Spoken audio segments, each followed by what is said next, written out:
want to talk about him now. We should also, he's helping us, he's helping Peter Obi better the more. Because talking about Peter Obi, almost all channels, if you call them, is Peter Obi. Everywhere is Peter Obi. Instead of you to tell us what you have for us. You are talking about a man doing his own business, telling Nigerians what they want to hear, and starting up with character by saying, please go and verify. It should have been better assuming they are telling us, I did something, please go and verify, like Peter Obi. But instead, they are pointing accusing finger on Peter Obi. Is Nigeria actually too big for Peter Obi to manage? Then why is Buhari come to manage Nigeria? Is Buhari bigger than Nigeria? And why is Tinubu wanting to come to manage Nigeria? Is Tinubu bigger than Nigeria? Is Nigeria too small for Tinubu to manage? Bigger for Peter Obi? These people, when they talk, sometimes I wonder if they actually talk. He not They go are really talking. My brother, he not go school. The president of America, Obama, how old was he when he governed in the America? They really talk as if they too believe themselves. We are the owner. Very soon you know the owner, the real owners. No problem. Nigerians are waking up. PVC will give them red card. Just like the way the Nigeria was, we say, remove your link.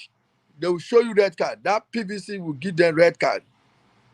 Thank you very much. Esho, please talk to us. Is Esho there with us? Okay, it seems Esho is not close to his phone. But if you are listening, please talk to us. And for our viewers, please, the like on this broadcast is not just there. Please help us to like. Please help us to share. And help us to subscribe if you've not subscribed. It's because of you we are all here. We are doing this for ourselves and for you. Please, let's join together and encourage ourselves to get to the promised land. Thank you very much. It's like Esho is not close to his phone. He's diverse. Let me call on. Hello. Oh, Esho, thank you. Yeah. Thank you. You can hear me. Please talk to us. Greeting to everybody. Greeting to you. Well, the truth is, we don't really need to focus on all these failed people that are doing everything to be relevant. We have a mission, and the mission is to elect a leader that will refocus Nigeria into the road of success and recovering from all these our wasted years as a country. Osun has proven something, even though both parties they did vote buying, but the Osun people have proven to Mr. Agbado that they are not meant to be eating Agbado in their state that is blessed and can be productive and they can eat better. And that is a step in the right direction. Although I wish the Labour Party man was able to have won. Nevertheless, we have an assignment. An assignment is for us to bring the person we know that is competent to lead us in the way forward in Nigeria. So for Shettima, they will still say more. This is just the beginning. To me, we should begin to take every word they throw at us and put it in a trash can, because those words are not relevant for the progress we are looking for. Having said that, there are so much that, apart from what they want to do for us, this is the time Nigeria should begin to sit down and make a demand of what they want their leaders to do. So we are still expecting them to give us their manifesto. And as Nigerians, it is our responsibility as at this time to be able to put up a manifesto we also expect them to do. so that when they now come into office, we will begin to check those manifesto to see what they have achieved and what they are still achieving, so that after the first 4 years in office, if they don't give us what we want, then we can make a decision of bringing in a new leader. Enough is enough. Staying in Western world is not really what most of us really like, because we are just staying in all this Western world, helping them to develop their country. So we need leaders that will help us, those who wants to go home and develop their country. Because the Western world, they are not interested in helping us to develop our country. They are only interested in using us to develop and keep developing their country. So this is the time for us to work together and put people like Shettima statement and even they themselves into a dustbin that does not belong to usefulness. That's what I have to say for now. Thank you. All right, thank you very much. I want to quickly respond to Joshua Osunde. Yes, you said you like. Let me put that on the screen. No, not this one. Julius. No, yes, Julius Osunde. You said I like your program, but one thing is clear about this platform: you people don't welcome opposite views. I don't understand what you mean by opposite views, sir. It's an open platform. But the fact that we are supporting a particular person does not mean that you cannot come here and sell your own candidate. Whatever you say, we ask you questions. Whatever people say, we ask questions. It's very open. We are not tribalistic. We are not politicians ourselves. We are just like you. We just made our choice to support that particular person because of the person's credibility. You can see sometimes people come to talk about Tinubu, sometimes come to say it's Atiku. And because of that, very soon, every Friday, every Saturday, we have come up with a new program that will be coming up very soon. We're starting very soon. You that is supporting Atiku, come. You that is supporting APC, Ahmed Bola Tinubu, come. You that is supporting Sowore, come. You that is supporting Kwakwasu, come. You that is supporting Labour Party, come. It's just for pure debate. We're going to be neutral, just going to be asking questions. That is for you to know that we welcome whatever view, but we ask you questions based on your view and the happenings. At least whatever we are saying now is verifiable. Look at what he just said is verifiable. We didn't make it up. So we are discussing on it. So if you can defend your principle openly, then the floor is yours. So we are sorry we welcome opposition here. What we don't welcome is insult. That's the only thing. You have the right to defend your principle, at least social with it. You don't come and be making trouble with it and be insulting others verbally because they are not agreeing with you, and be calling names because they are not agreeing with you. That is what we don't accept here. So I think I have answered your question. Which other one do I have here? Julius Osudo, please try and be objective. Well, thank you for that, your observation. But I don't really know why you say we should try and be objective. This is our topic. We've been on the topic. Some people might digress a little, but they come back to the topic, which is very allowed. Sometimes you make examples through other source, but this is the topic of today. We have not said anything about any other thing apart from this topic of today. I think that's objectivity. But if you think you have an advice or a way you think you want to advise us, please, we are open for advice and we accept your correction. Thank you very much, Julius Osunde. Thank you for that, your observation. who again.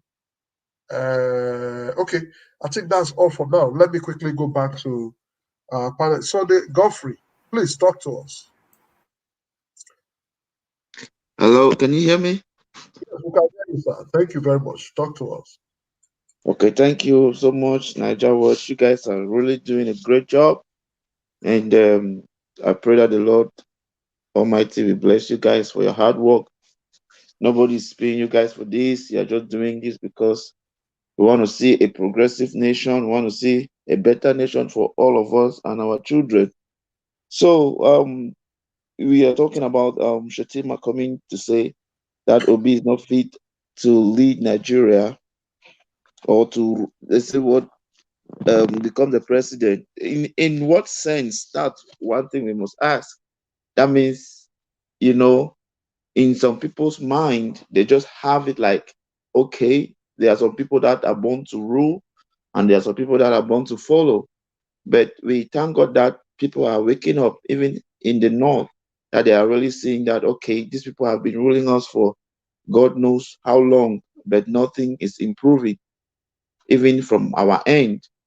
You can see for the first time in a very long while, everybody is coming together because people just want to feel, that fresh air, that breath of fresh air. People just want to feel like, because right now in Nigeria, you cannot travel, you cannot do anything, you cannot really do your business like the way you want.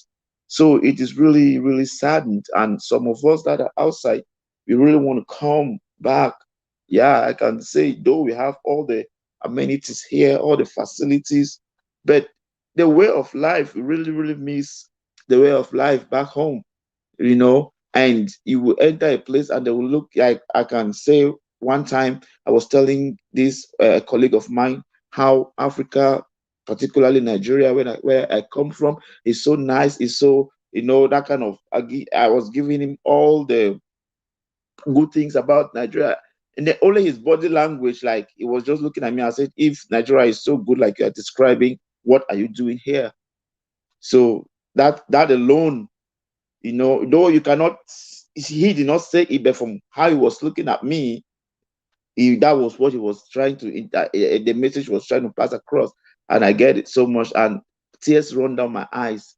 I said, if only you knew, we have everything, just our leaders. And for the first time in a long while, we are seeing somebody that is coming to really, really make, take us, lead us, not to rule us, to lead us. And he has put everything. And if you look his his choice for a vice presidential candidate, you will know that they really mean well and they really, want to do business. They want to really do business. They want to take Nigeria to where it belongs. Nigeria is, I can say, the one of the most potentially productive nation on the planet Earth, because wherever they go, they make their mark. Even if in the poorest country, once you give them that space, they will do exploit. So, but what is happening in Nigeria?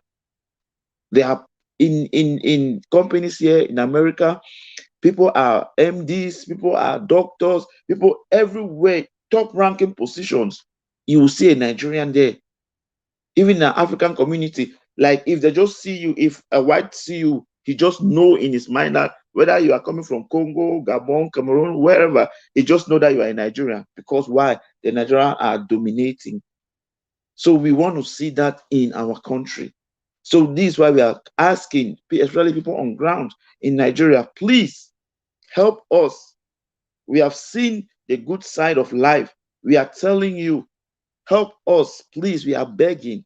I don't know how this is. I don't think if we miss it this time, I don't think Peter Obi will come again in the next 4 years, because number one, he's using his own resources and he doesn't have any plans to, it's not a career for him. So please help us. Let us go. Let all of us have that country that we have always dreamed of. Today, here of American dream, we want to also be hearing of a Nigerian dream. That's what we are begging you, people on ground. We know, yes, money will flow and so on. We know people are hungry, but we can sacrifice for a while. We can sacrifice for 2 months to have the better future for our children and our children's children. Because if Nigeria puts somebody like this, now, for example, what I noticed is that if you ask an average Nigerian, especially in the schools, in our colleges, nobody is talking of becoming a senator. Nobody is talking of becoming a president. Nobody is talking of becoming a House of Rep, because they have put it in our minds that this kind of position is just for a particular few. But come to America, ask any American child, even a 5-year-old, even a 2-year-old, even a 10-year-old, he will tell you that I want to become a president, I want to become a senator. And it is possible, whether with money or not. It's not about money. Once you have that belief, anything is possible here in America, even the children of immigrants. So that is what we want to see in our nation. So we are begging you. We know we are. I know we have a topic, but let me just digress a little bit. Tinubu is bragging of bringing Buhari.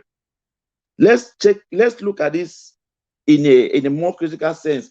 If he has the magic wand to turn Nigeria around, why did he have to wait for all this while for people to suffer? Why can't he? And he was the leader of that party. Why couldn't he give him the solution to take Nigeria to that Eldorado that he is promising right now? It's either he is wicked or he doesn't know what he's doing. Because I don't see why your party will be leading, and then you said you have the solution and you cannot prefer the solution. Even when Peter Obi was in the opposition party, he has been preferring solution. If this government was listening, they would have taken some of his solution that he was preferring. Since 7 years ago, he was telling them, do this on air. I remember one time he went to Brekete show. He was the host told him that he should not give all his solution, or he should not give all what he has, that they will use it. He said he doesn't mind.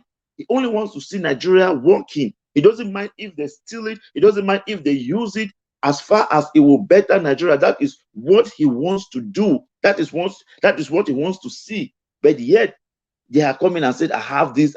Nobody is giving us a pathway to the. But somebody has come. Nobody before now saw that all the vast land in the north can be transformed into agriculture. I bet you, wherever you are going, as you are landing, you will see farmland, you will see tractors, you will see beef, you will see ranches everywhere. But only in Nigeria that you will see forests. That is not useful. And this land is very fertile. Even if it's not fertile, we have a fertilizer plant in Nigeria. What are we doing? Please help us. I know many people here that they want to relocate. Not that they have all the money they want to make, but here their life is like choking them, because you cannot feel free, you cannot experience like when you are really at home. We want to come back. Please help us. Let us make Nigeria better. And please, yeah. Thank you. Thank you very much. So please help us. We want to come home. A lot of people in diaspora really want to come back to their home. But the place they call their home is not even welcoming them. Because the bad leadership, who has lost touch with its own people. Imagine somebody standing up in the Senate to say we allow Nigeria, people in diaspora, to vote through embassies and all that. Somebody say no, they cannot vote. Somebody also came up to say, okay, let's make it any child of a public officer. As far as you're a public officer, let the child be schooling in here. People in America, their children don't come over to Nigeria. Somebody said, no, you cannot do that. Why can't you? If you don't improve your own, if you don't like yourself, you are not doing something for yourself, and you want all these people you are running to meet, that have repaired their own, to respect you, to love you, is a lie. The problem is leadership. And because of bad leadership, a lot of people, the Nigerians in diaspora, are not even enjoying it. Because it's a stigma that has brought bad stigma to us as a Nigerian. The whole world almost know everything about Nigeria because Nigeria is a great country. They have talent, they have personalities, they have brains. But what are they using it for? Our leaders are using it to loot. Or these are the ones that does not have brains. Well, let me go back to Mr. Frank. Mr. Frank, I called you before. It's like you were not. Are you ready now? Glad to have you back, sir. Good evening, good afternoon, good morning, my able lefties and the rest of my brothers and sisters, my partners. I greet everybody in the house I agree to and sir. happy Sunday, everyone. To you, sir. I'm sorry when you called me before. I was having a little problem with my laptop here, but finally I get it right. So let's back to business. Well,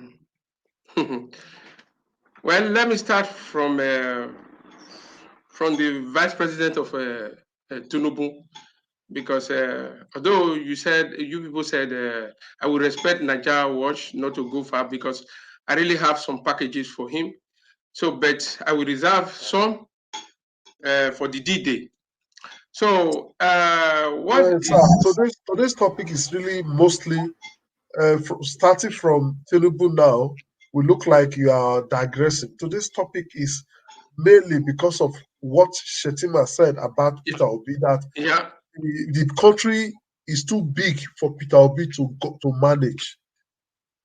The question is the country too big for somebody like Peter Obi to manage? No, I'm coming. I know what your question is. I'm coming to that. Okay, let me start with that now, since you want me to start with that.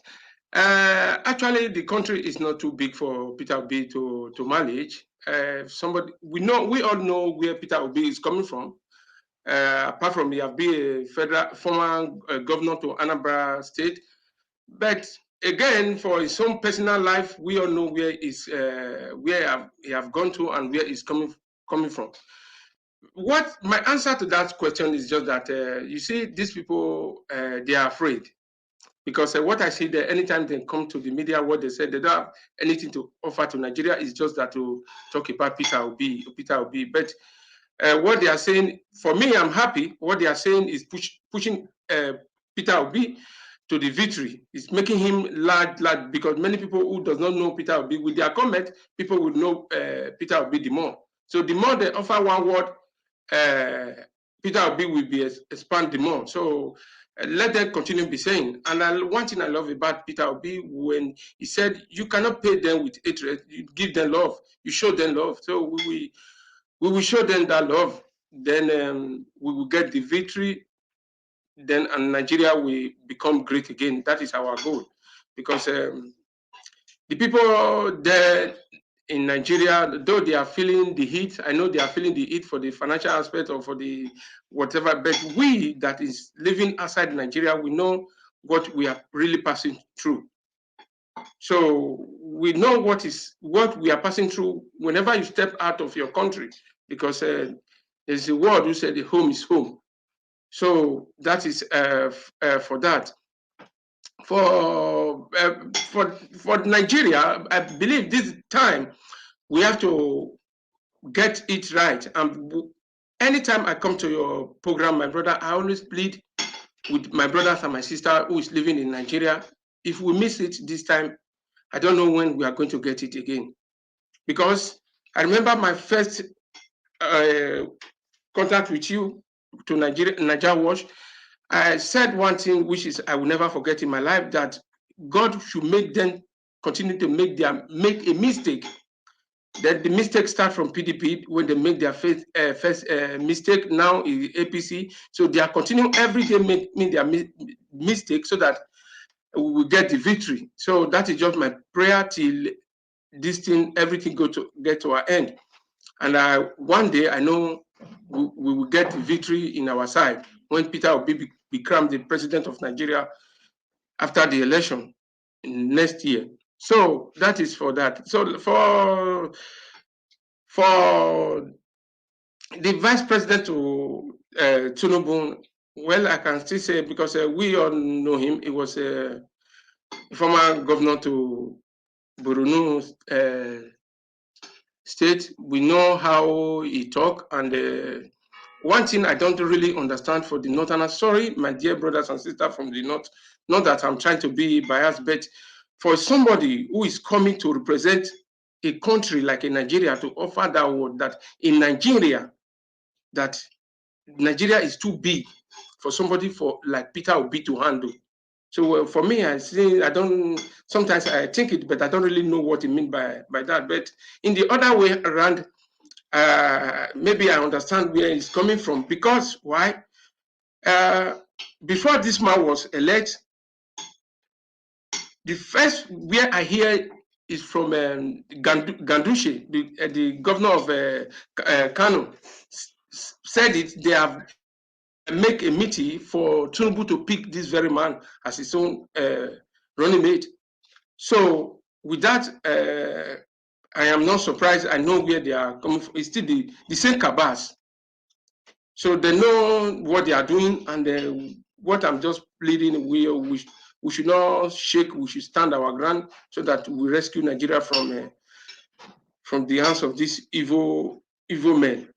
So if Tinubu can come out to say he can handle Nigeria, what make Peter Obi cannot handle Nigeria? If really this man he really loves Nigeria as he claimed. So if somebody like Atiku can handle Nigeria, what make stop Peter Obi not to handle Nigeria? Is it by academica or by anything? I don't know which way I'm going to put it. Because in any way they put it, Peter Obi is more qualified than any candidate we have over there. So what is he saying? He said he can only be president for Igboland. Igboland is not in Nigeria. So I don't really, but I don't want to get upset. I just want to control because sometimes these people say a word that will piss you up. You don't even know what to say before you get out of, I don't know, So let me just leave him the way it is, because everybody know him what it is. But when they get to the election time, then what some of us have for them, we will bring it out, because we have some packages for them to give them when the time reach. So you play one record concerning Edo State, when Shaibu was saying, yes, there really no people who really care to understand, and people who really know how to govern a state, or people, they know exactly what is going on. They know the fire in that Obi is carrying. So because the only once since I was born, the only election I have seen, which I see that was free and fair, it was the election of MKO Abiola in 1993. But I bet you, my brothers, this is going to more than MKO election, because we all are tired. There is no single Nigeria, except those who is gaining from these evil people that said they like it the way it is. The rest of us who is not gaining from it, who is not have any, we are tired of this kind of people, because for me, I don't believe I'm going to live wherever I am now for my life. I'm praying. My prayer is one day I come back home. But when the home is not there, where am I going? So I don't really know what he really mean by this issue, but let's pretend that nothing happened. We didn't hear anything like that. So let's continue. Let us do what we can able to do to make Obi become the president of Nigeria. That is just my advice and my word to say this time. So I will use the back floor so that other people may say their opinion also. Thank you very much, brothers and sisters. Yes, thank you very much, Mr. Frank. That was a good one. But no matter the meetings, no matter what the cabal are planning, the power of the people supersede whatever they have in mind. If only the people would really come out and say, yeah, this time we are tired.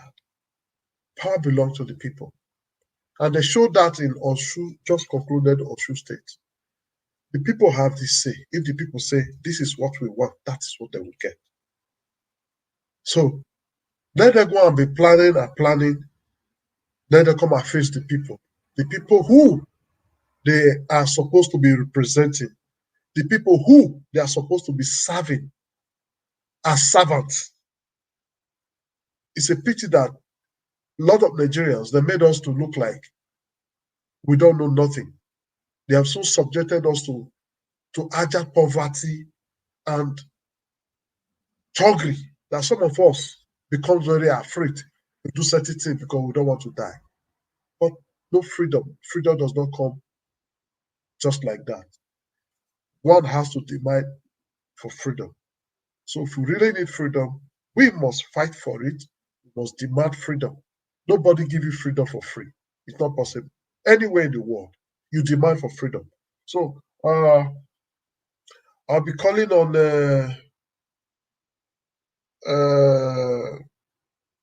my next person, which is To Niger. To Niger, please talk to us. Yeah, thanks for having me, and I'm glad I'm taking part. Greetings to members there and chat. Yeah, it's regarding this comment by Shettima about Peter B. Being president or leader of the Southeast. Funny, isn't it? As we speak, there is a Nigerian, literally as we speak, there is a Nigerian on TV in the UK, and she is the top 5. She is part of the top 5 on the list to become the Prime Minister of the UK. And clearly, she doesn't have a Nigerian base to call upon to help back her, because some societies are gone beyond these things. And this is the problem with our country and some of the things we do, and we really, really excuse some of these things sometimes because it depends on what favors us. So that is something that the coming generation in Nigeria needs to really do something about. And this is one of the reasons why I talked about that hate speech law before, which is called hate speech, but personally I believe it should be unity speech law or unity law that helps keep the nation cohesive. Because this time, when the nation is cohesive, most of these tribal things starts dying down, and it becomes mostly about merit. And there is also the aspect that comes from some northern politicians, that sound as if they are entitled to, some sense of authority in these things, because they feel like they can decide who is the leader and who is not. And part of it is because they understand that they are more cohesive to an extent compared to the South. And part of it is also knowing that the future favors them. Because I mentioned it before on this show that the birth rate in the North is way higher than that of the South. In time, they will be contributing more and more to the population of the country. So why would they not have that kind of confidence in sounding the way they are sounding now? And this is something we feel in our guts. We don't just know why. We know that something is not right, and these people are becoming more and more bold. There was a time the North didn't even want to join Nigeria. Just didn't want to join Nigeria for independence. Because of that, Nigeria had to wait in 1960 to get independent. Why? Because they were worried that the South is too well ahead of them. Now, they are beginning to be so bold that they feel like they can call the shots. And do you blame them? It's the South that you have to blame. Because to an extent, the South, what we have done is either we are fighting each other or we are copycatting the West. We are copycatting everything the West is doing. And while these guys in the North are just busy doing what they do and build on the little momentum they have. And they build on it and build on it and build on it. And now they are calling the shots when it comes to presidential elections, and they shouldn't. And I think Peter B can do better than allowing people like Shettima to even come close to kind of getting his way. If anything, this might actually damage Tinubu. Because saying those other things is, I don't know why people think that this type of things will fly that easily. It's not. It depends on how Peter Obi responds. If Peter Obi responds in a way that the northern people see him as more of a dignified candidate and that also can do stuff for them, he's going to win enough vote from them too. And maybe that's all he needs, because everybody's entitled to their base, political base. So you cannot expect to beat another man in his own backyard. Neither would another man even expect to beat an Igbo man in his own backyard. However, if Peter Obi wins enough of them, Shettima will eat his own words. And I believe Peter Obi has the temperament so far. I saw him, the way he responded to that statement. The statement about the labor to death and stuff like that. But he needs to sharpen his message a bit more. I think he really needs to sharpen his message a bit more, because when the stuff heats up, because of the scant nature of labor on the ground, Labour Party itself on the ground, he will need a very strong message to overwhelm the machine that the other people have. And in a way, that it reminds me of Obama too. You can see that Obama had a very strong message that he blew past the tough, what they call them, the wall that Hillary Clinton thought she had to protect her. He blew past it. So this Peter Obi needs something really, really strong message. I think he's formulating it now, and he needs to be energizing his followers and taking his message to the north. He's already got the southeast. I don't think he should be bothering spending too much time in the southeast. He should be spending it south, southwest, especially Lagos, and go to the north. Spend more time there. And because we in the south, we're already locked in, and we know he's the best candidate. So that's what I would say. And people like Shettima, I hope that in 10, 20, 30 years time, people like that will not, they will be discouraged. People will just shun them when they say things like that, like, it's born out of tribalism. It's a bit of a shame, really, because Kwakwaso was one of the people I used to like too, and from what I heard that he did for his fellow northern people. But I don't know why when the politics come, they start playing tribal politics. They start talking northern and religious one. It's about religious supremacies policies. And the problem with this is that the Southerners generally, because of their higher education rate, can see through some of this. But the Northerners don't necessarily see through some of that, because most of them, if they are bearing so many children, especially the ones that have multiple wives, those wives don't care too much about all this. All they see, they don't care about racial discrimination or tribalism and all that. They don't care too much about that. They just care about who tells them what to vote for, what party they should support, or what party the family should support. That's what they go with. So you can see their structure lends itself to them moving as a block. And this is something that the South needs to confront, and they have to figure out a way to get behind their block. And this is not something that should be happening only when there is an election. It should be happening before there's an election. I don't understand how parties can form, and you want to run for presidency, you don't go to the north and start engaging them constantly. Especially if you're from the South. And if you're from the north, you don't come to the south and start engaging them properly. Look at Tinubu, he didn't even bother to go to the southeast. I don't know why they do this thing, because to them it's just a strategy game. And these people that do play this strategy game, they are not there to really change things. They're just there to do the same thing the others have done, and preferably enriching themselves significantly in the process. And we have to get past them somehow. My own somehow has always been the people will have to decide what happens with the next president.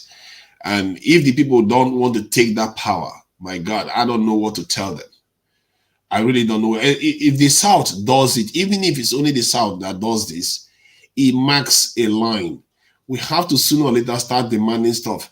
Because, I think somebody once said something about, some of the way people buy votes and all this corruption and how politicians are corrupt. We talk about corrupt politicians and how this one is stealing, this one is doing. In the end, they are our thieves. We create them. I keep saying this. The stream that they flow from is from us. And if we are not honest enough to know that we are the ones creating this thing, and we give them our power, we tell them, take, we trust you with our life. Why should you do that? You don't, when you do something, when you are doing something every day, you don't exactly give anybody your power. Even doctors, you have to sign documents, and everybody has to sign documents just in case something goes wrong. So we have to have serious demands for these people, and so that they know what to expect. They know what the people expect of them. Because those things in life are a form of ritual. You have to carry them out for them to fulfill. It's funny because it sounds as if it's a simple thing, like, oh, why? They already know, they already know what we want. Why don't they just do it? It doesn't work like that. They need to know specifics of what the people truly want from them. And it's a marker for them and for us that this is what you are going there to do.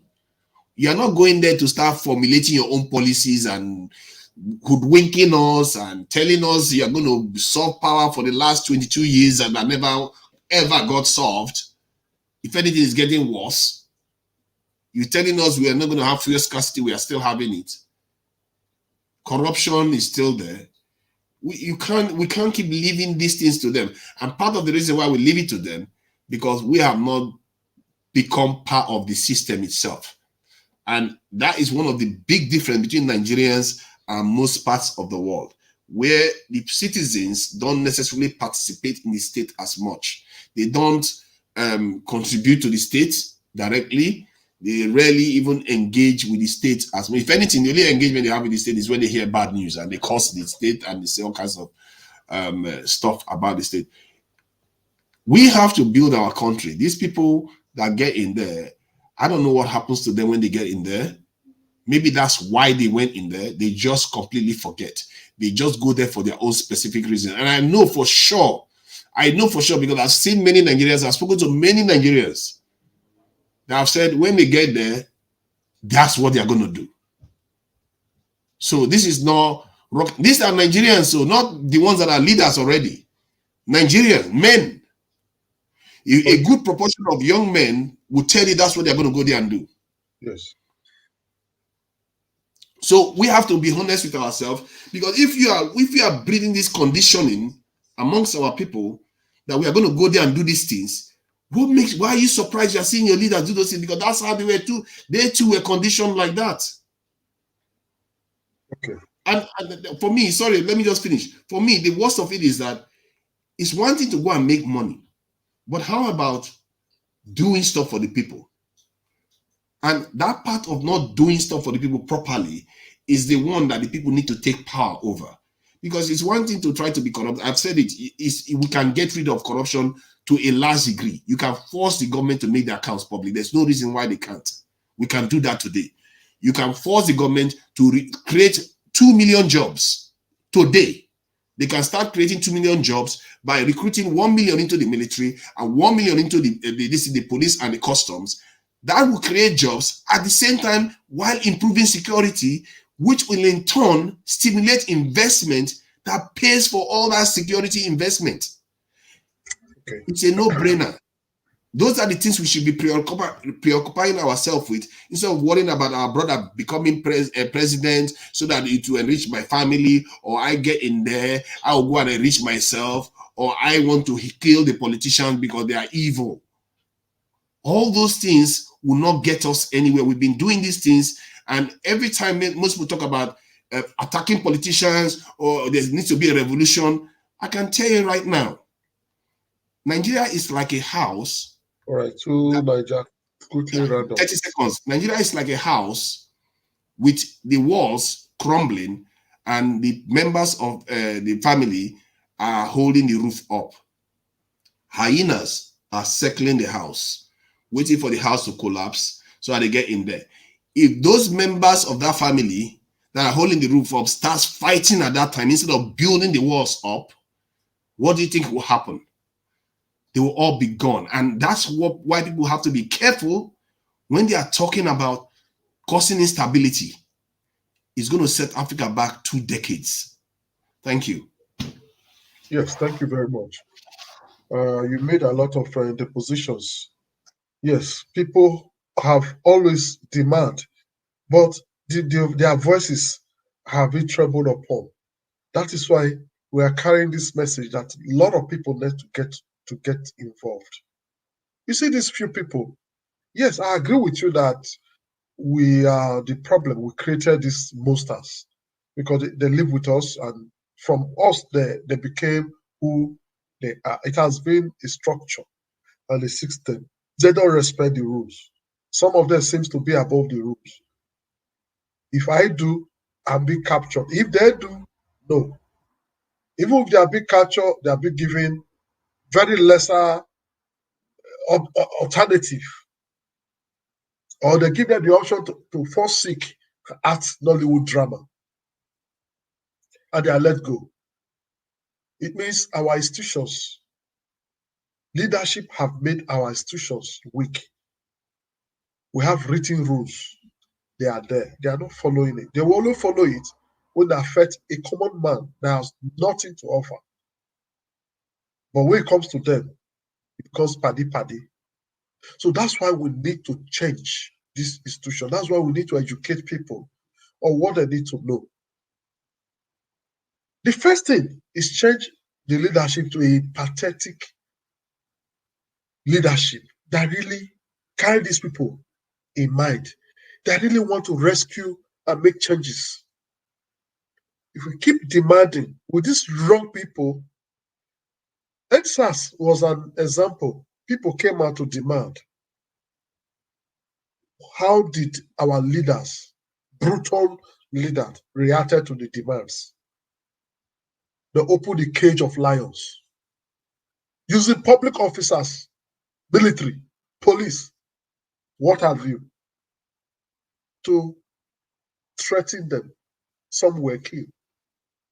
I bet you some are still in the captivity prisons, unattended to. That is a country you want people to really have the mind to say they want to demand. So you demand for a leader that is transparent, that will listen to you, that will hear you. Just like you said, these people, they are killing themselves through what they are saying. But they are saying it because they feel power belongs to them. They are saying it because they feel they can do it without the people. They can rig elections without the people. So why would they talk like that? So this time, Nigerians are saying, no, Nigeria, wake up. It is true. Power belongs to you. Know thyself. Take this power by force. That's just the truth. So let me quickly welcome Cynthia O. Omore Giver. Thank you. I see you since. I just wanted people to, I know I will get to you. Yes, who again? Flory, Simon J. Thank you very much. We saw you and we see you, we recognize you. Then who again? Who again? Innocent. Okay, yes, we've seen you before. Who again that is there, that just came, that we've not seen? Who again? Who is there that I've not seen? All right, I think we don't have any new person so far. Same people. Oh, we have a super chat from Calvin Andrew. Thank you very much for this super sticker. God bless you too much for real good. Thank you. Thank you very much for this support. We appreciate. Thank you very much. Thank you. Okay, Efosa Akombo, yes. Thank you very much for joining us. So we'll go straight to the next person, which is the person of, I think, oh, lost him, Mr. Goodluck. Mr. Goodluck, we've lost you. Mr. Chris, we've lost you. You are no more here. Okay, no problem. We'll start from where we stop. Okay, Ina Igboland, please talk to us. Ina Igboland. Is Ina Igboland still with us? Okay, Sunday Godfrey. Sunday Okay. Godfrey. Can anybody hear me? Yes. Okay, Sunday Godfrey, please talk to us. Okay.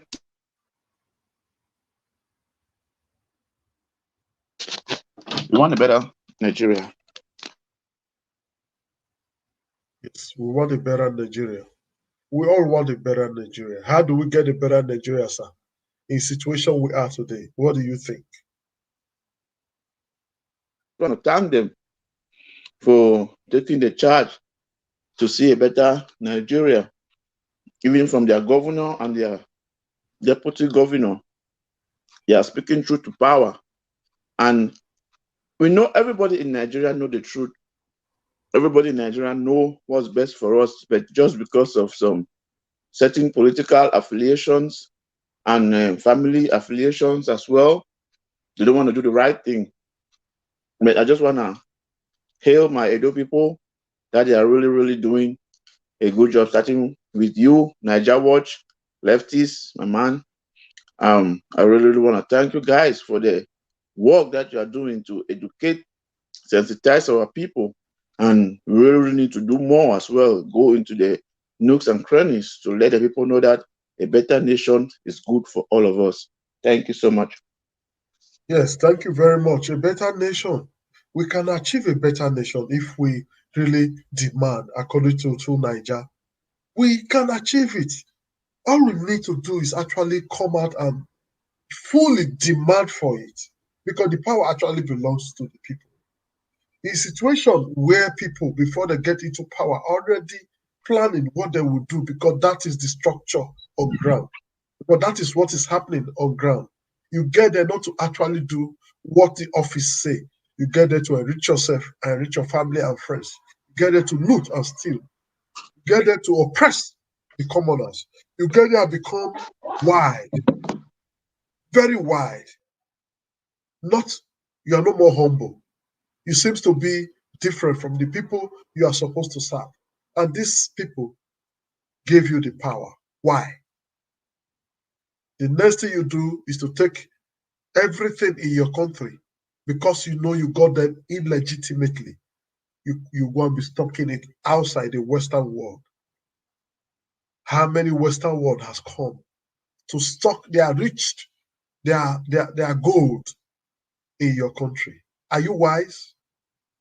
And these things that goes out doesn't come back. The Western worlds are very smart. Where are their projects now? Yes, now where are their project is true. They encourage you, bring it, we will keep it safe for you. Then they will be taking from it, be paying tax. The house you buy, then you cannot bring it to Nigeria.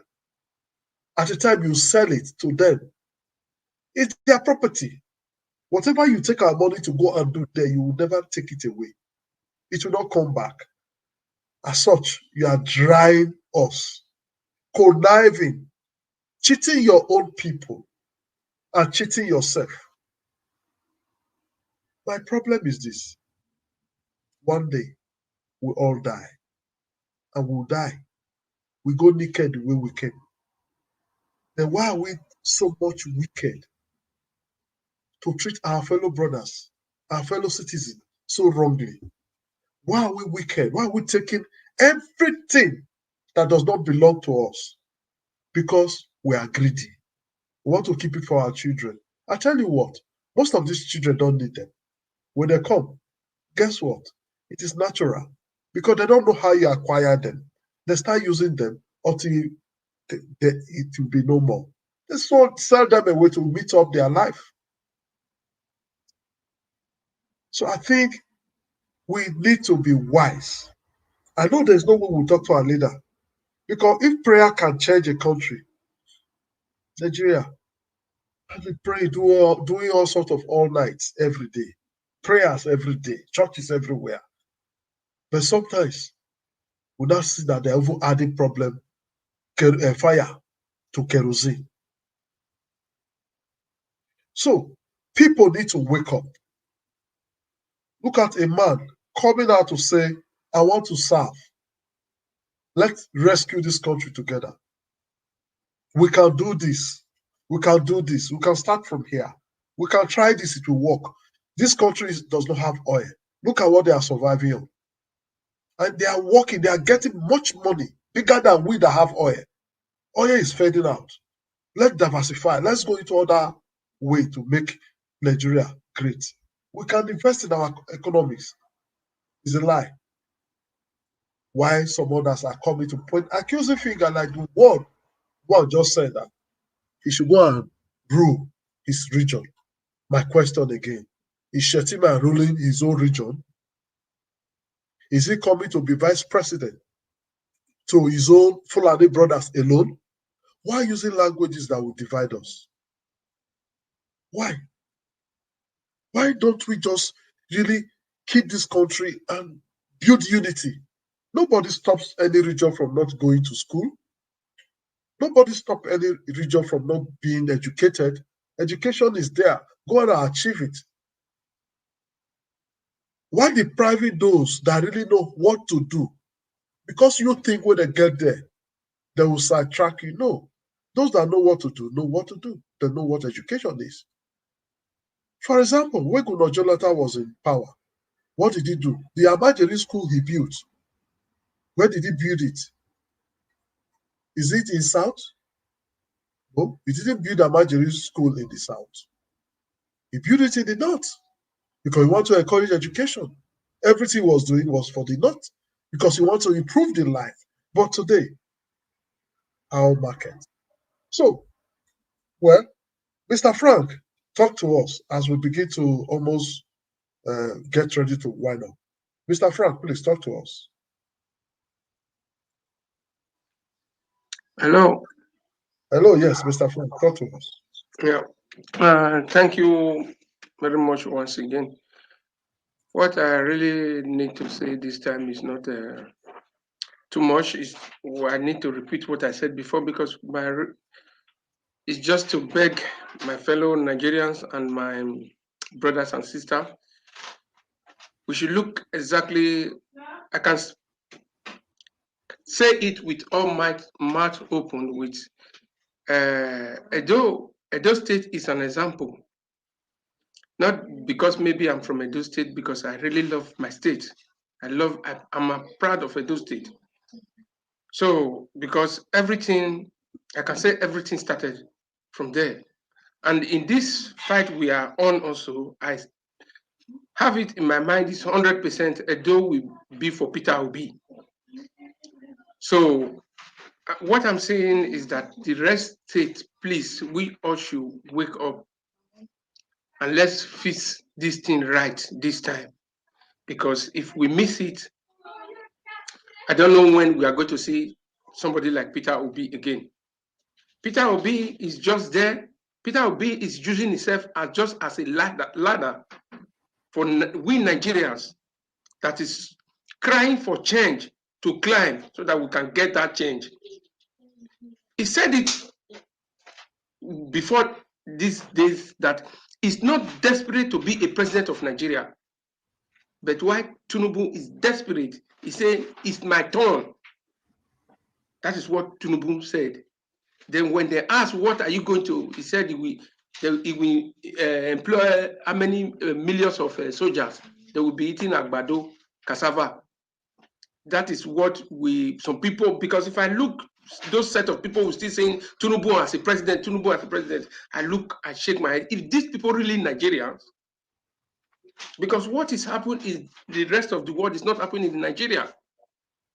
Even we call ourselves the giant of Africa. We are not the last of Africa. So please, I'm still begging. Anytime I have opportunity to come in this platform, I will beg that we should do it this time right.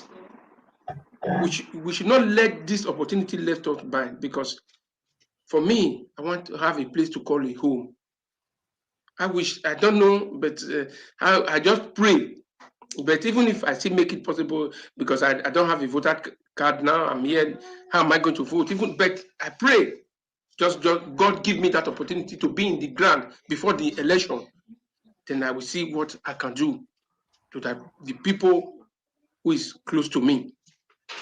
So that is how I will end up this topic today from my side. Thank you very much, my dear brother. I love you, and my regards to your family and everybody. Good night and happy Sunday. Thank you very much. Let me quickly reply. Efosa Akembo, you said Oyetola lost because he's not. He's like Peter Obi, who does not spend shishi. The street was angry. His campaign money came from Lagos, not Osun. We will never move forward without spending. We are broke. Well, I'm sorry. We've been spending all our life since we got our independence. We've been spending, sir. Naturally, when it comes to campaign, if you know, if you visited other developed country, what money do you spend when you campaign? You just have to tell people what you have, what you want to do. They listen to you. You go on debate. You talk to them. You don't give nobody money. You don't even the people you that are representing. You know them on television. Probably if they are in your area, maybe you know them because of community service and whatever they're doing. You know them from their background, definitely. That's all. So why spending money in the streets? You go and spend money from the streets. Are you not encouraging corruption, sir? Are you not encouraging the same system that brought us here? They give you, you take, and they steal the whole from you. Come on. I don't think that is right, sir. Efusa Akembo, from that name, you look like an Edo man because that name belongs to the Edo people. But this is not correct. He didn't lose the election because he didn't spend. They all spent, which is illegal. For those that spend, they are supposed to be in prison. Remember, vote buying is a crime. So if you say this now, and if it is true, for those that spend, they are supposed to be in prison if we are in a sense of society where things work. This is the corruption we are talking about. And you are openly supporting corruption. Is that fair? We need to change. We need people that will give us industry. We need people that will put food on our table. Don't give you money and steal your billion. Don't give you 10 kobo and take away your life. Do you understand that? It's a pity. We still have a long way to go. When some of us that can read and write like this still think this way. Just a pity. Sir, you need to change. Please be obedient. Obedience is better than sacrifice. So I go back to Nigeria before I wind up. Nigeria, talk to us. Yeah, thank you. Yeah, this thing where the for obedient to be successful in the country, I feel like this chance he's got a lot of chance to do a lot. I'm surprised he hasn't started raising money and like really hitting the ground running. Because I don't know, maybe there are rules that are preventing him from doing that. Yes, for because now, Nigeria, for now, campaign have not started, so you cannot start doing any program. Even right now, you are not. You see, he's careful when he's talking. He's not campaigning. He's talking because they may use that against him. I think campaign is going to start a few months away from now. I can't remember the month. Campaign has not started. When campaign start, a lot of people are ready. People have been sending me message. They want to get account number. I told them we don't want to, like me. We Nigeria, we are like very transparent. We don't want to open an account when campaign have not started. Even to open an account for such purpose must be on the direction of the campaign team. They will be aware, they will know. not we doing it on our own. So that everything that goes in, they know. Or they open their accounts, send it to us, we help them share. So that it will go straight to them. So campaign have started. That's what a lot of people are interested. I have one video where he went somewhere, Peter Obi, a girl, that will not permit me now. A girl packaged some envelope of money around to him and gave him the envelope that this is her contribution. Yeah, I saw that video. The video asked, what's your name? Okay, I'll get back to you. So people are ready to contribute to Peter Obi structure. A lot of people want to. So he's just following the rules, sir. Thank you. Okay, I see. That's good. If say they want to go ahead now, and because the North is a problem, for me anyway, if I look at the landscape of Nigeria, because most Southern politicians don't seem to want to negotiate. They want to go through the powerhouses too much. And I feel like he needs to spend more time there and doing a lot of groundwork. For me anyway, I never like to rely on politicians, because for my own analysis, I have found that the true way to change a country is if the people change. Once the people change, the leader doesn't have a choice. Believe me, when you see a multitude of people rolling towards you and you are in their way, you will get out of the way. This is the nature of the masses when they decide to take their power. And I hope that Nigerians this time really, really have their eyes open. I didn't like what I was hearing recently when some Labour Party member was saying that the unions don't have any say in selecting members and all that. This is a sign of the decay we saw here in the UK too, where a party that was created by the workers goes and starts serving the elites. So when you start seeing that division, you should be alarmed. And I don't blame Nigeria. They've not seen it before. I've seen that here in the UK, to a point whereby like the Labour Union in the UK wanted to create another party because they felt that the Labour Party wasn't their party anymore. And so we have to watch out for that in Nigeria, from that happening, because these politicians, when they get into office and they start talking about interests and everything, they start forgetting the people that created the party in the first place, which is meant to be for the Nigerian workers. Labour Party, by right, should be the most popular party in any country. But I don't know what happens when Labour unions, that's basically workers, millions of workers, the union that represents them, create a party, and then the party goes and starts doing its own thing like a zombie. I don't understand that. And I need to feel people need to really look into why that happens. Because can you imagine the millions of workers in this country rallying around one party? That party will win power perpetually in a democracy, in a true democracy. Because whom are the other people voting for the other party? Because this party will be doing everything the Labour Union wants. If Labour people want security, they will get it. If the Labour people want electricity, they will get it.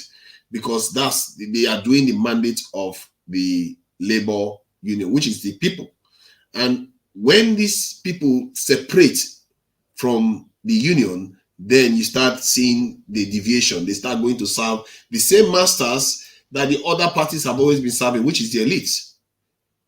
And I don't want that to happen to this Labour Party, because just 2 days ago or 3 days ago, I was hearing one news, I think it was in Port Harcourt or somewhere in the south, where one official was telling the Labour Union, you don't have a say in the party. That should not happen. And Nigerians should be paying attention. This is why political engagement is very, very important. The people need to be getting there. If you want to get power 24/7, you need to get there. It's not that hard to do. It's just because our people haven't pushed themselves in there. You will get 24. It sounds like a dream right now. With Nigerians can get 24/7 power supply, get good power, this in the healthcare. Universities don't have to be closing anymore. They don't have to be. The people just need to demand these things and move to remove anybody that tries to deny them that. They vote and they will be so conscious about it. They should never let that leave their consciousness. They vote based on that. If somebody tries to sabotage their power, the power that they are supposed to get, the electricity they are supposed to get, you vote against that party and you make sure that party knows it, that you did it to them. So that next time any politician that is coming to office will know that they don't mess with the people. Because we have to start setting examples. You know, with this recent pastor that was sentenced for some kind of messing with young people, they sentenced for 16 years. That is like setting an example, saying, you don't do this again. This is not acceptable behavior. That's the kind of example that Nigerians need to set for their leaders. Because so far, the leaders are just doing whatever they like. No real consequences. They just do it and they get away. They do it and they get away. Nobody's making them pay serious political price for their behavior. If you don't deliver electricity, next time you come to the polls, we will decimate you. You don't even, if you like, try to bribe as much as you can, but most of the votes are going to go against you. And this is what the unions need to be doing. Personally, I don't understand the way unions work, because so far they just seem to be only about protest or about lobbying for one particular thing. This is a time for the unions to be crafting what the people, their workers, truly want to see in their country. What are they demanding to see? All they talk about is like petrol, you shouldn't remove petrol subsidies. Before you do it, you do this. You are responding. You are not being proactive. They are responding instead of being proactive. What you should be proactive about is create 2 million jobs. Create this thing, make government accounts transparent. Make this thing, create electricity. Pass an emergency law to provide temporary electricity for the next 5 years while the national electricity system is put in place. Nigerians can power their systems using mobile power plants that can power almost 160,000 homes each. And we have the money to do it. It's not because we don't have the money. We already have the money. The inflation we suffer alone. The inflation Nigeria suffers alone. Do you know how much it's costing us? You know, the money, so spending the money now, it doesn't mean anything, because next year inflation will come again and eat up all that money. The money somebody spent like 10 years ago in Nigeria, because of inflation, it's almost like nothing now. Because inflation has doubled the value of that money and double it again. So this is what we should be looking at. We are suffering for nothing. We should start suffering for something.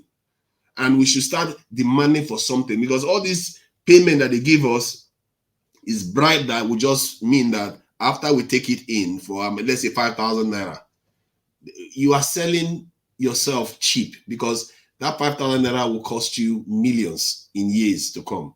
You are not going to get it back, and your life will be the same. You are going to be poor. Your children are not going to go to good schools.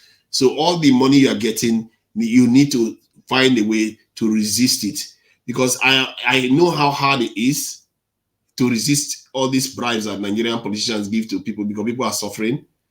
But I've always asked myself this question: when are we going to start looking beyond money? Because what will it take for us to look beyond money? Because there are nations out there that have sacrificed. I know for sure they did. People died in China to get China where they were. It wasn't about money.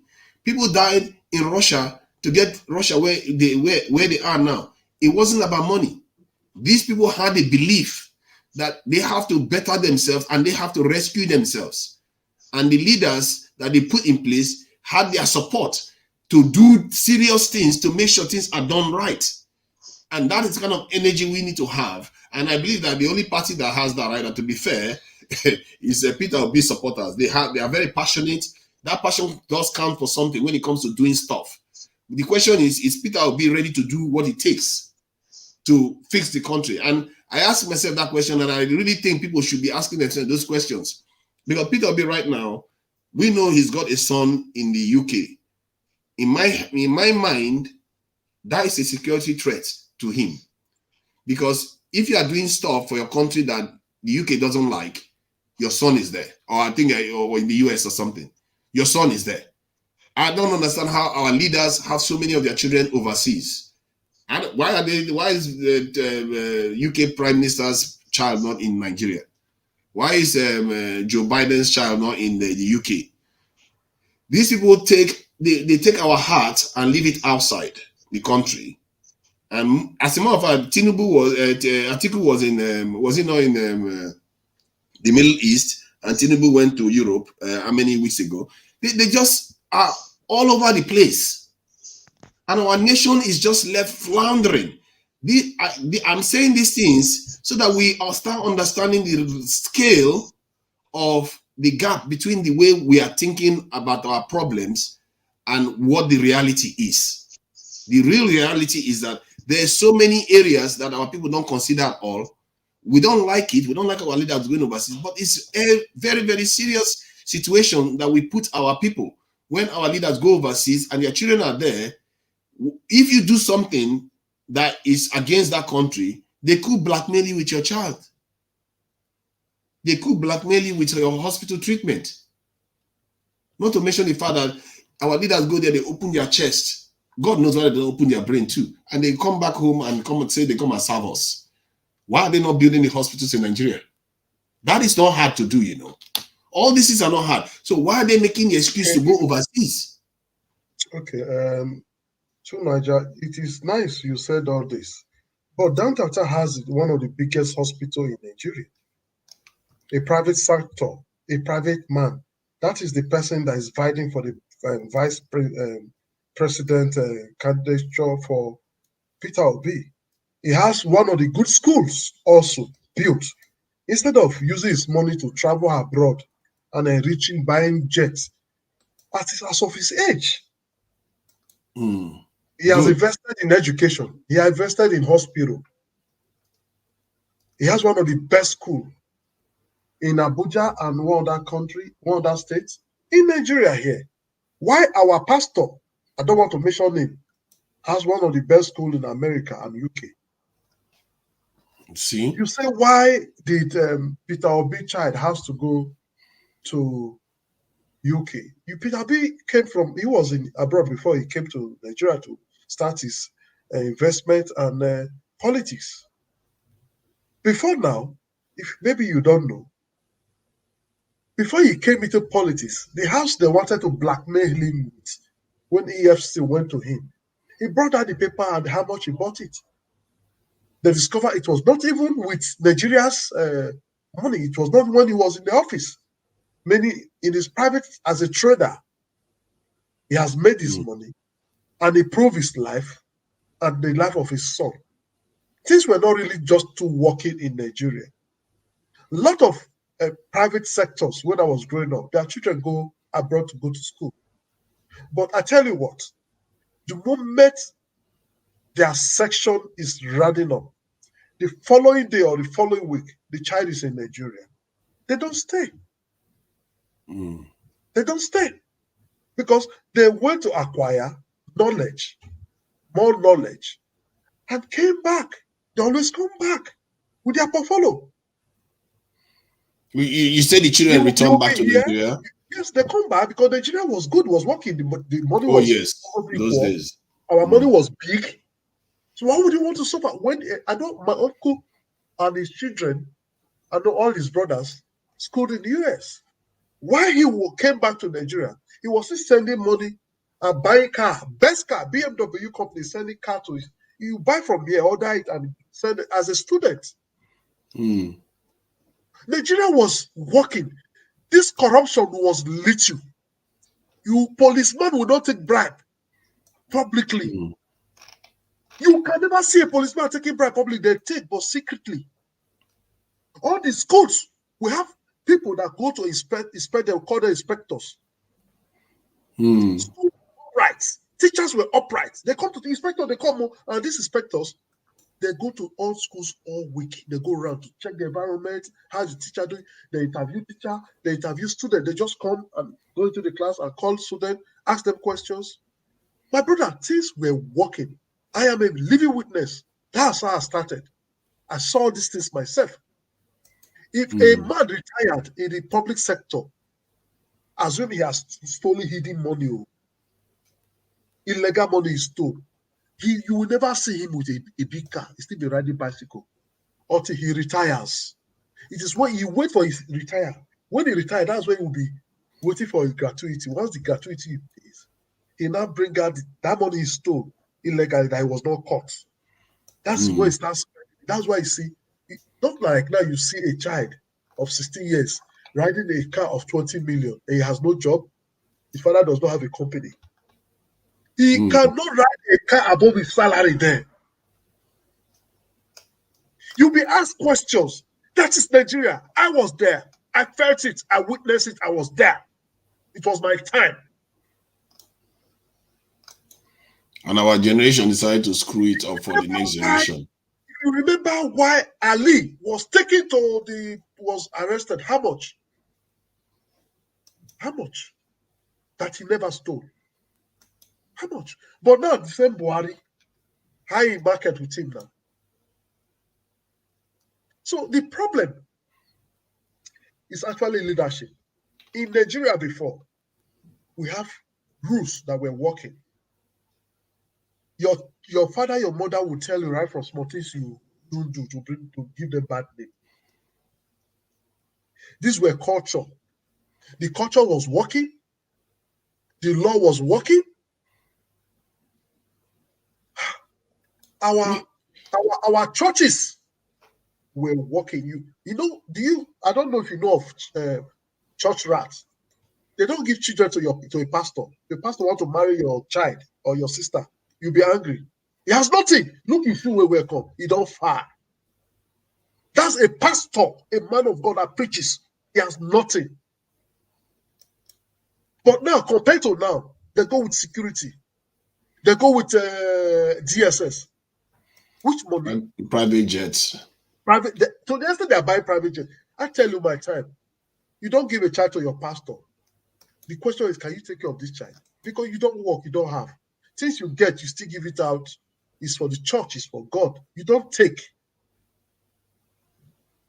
But one man came and started doing magic. And since then, Nigerian Christian changed. They became business.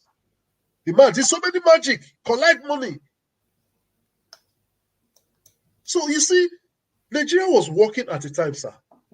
To some extent. That was the time. Who was the prime minister there or the head of state? He was telling the world, we have too much money, we cannot spend it. Please, come and help us. Nigeria was helping every other country in crisis. Isn't that the problem? Isn't that the same mistake Mansa Musa went and made? He went and took a lot of money to go on Hajj when he could have used that to build a massive military to dominate the entire continent. But no, he went and used it for Hajj. Of people came and want to hijack Nigeria. They started stealing. They've been stealing, but not the way it is now. At least the Obasanjo, even the Abiola we are talking about. Go and listen to Fela. At least they did some contract and got some money. But they were at least Abiola was giving back to the society. Abiola base has football that go for competition. Sport, he was encouraging sport. He has television program. Then he has a lot. I think he has airline. Everything was working. That is in your country. Nigeria was functioning like the West then, where you have corruption. Yes, like the West. But things were still working. Brother, I'm not saying this. I was taught by a white man in my secondary school days. Those white men could be from India. Most of them were many from India. They come to work in Nigeria as teacher. You see that they live in your neighborhood. I want to tell you that Nigeria was working at a time. They live in your neighborhood. You can also go to supermarket and buy what they eat, like Uncle Ben's. I've forgotten most of the supermarket in Benin. We go there after buying native rice on a special day. You say you don't go eat your native rice. What you want to buy foreign rice? But when the system, when these people start stealing and looting our money, those companies left Nigeria. They could not meet up.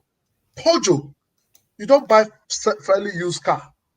You go to Pojo company. We had a Pojo France company in Nigeria, a plant in Nigeria then, and very cheap. These at the time were working, but certain people came and started stealing,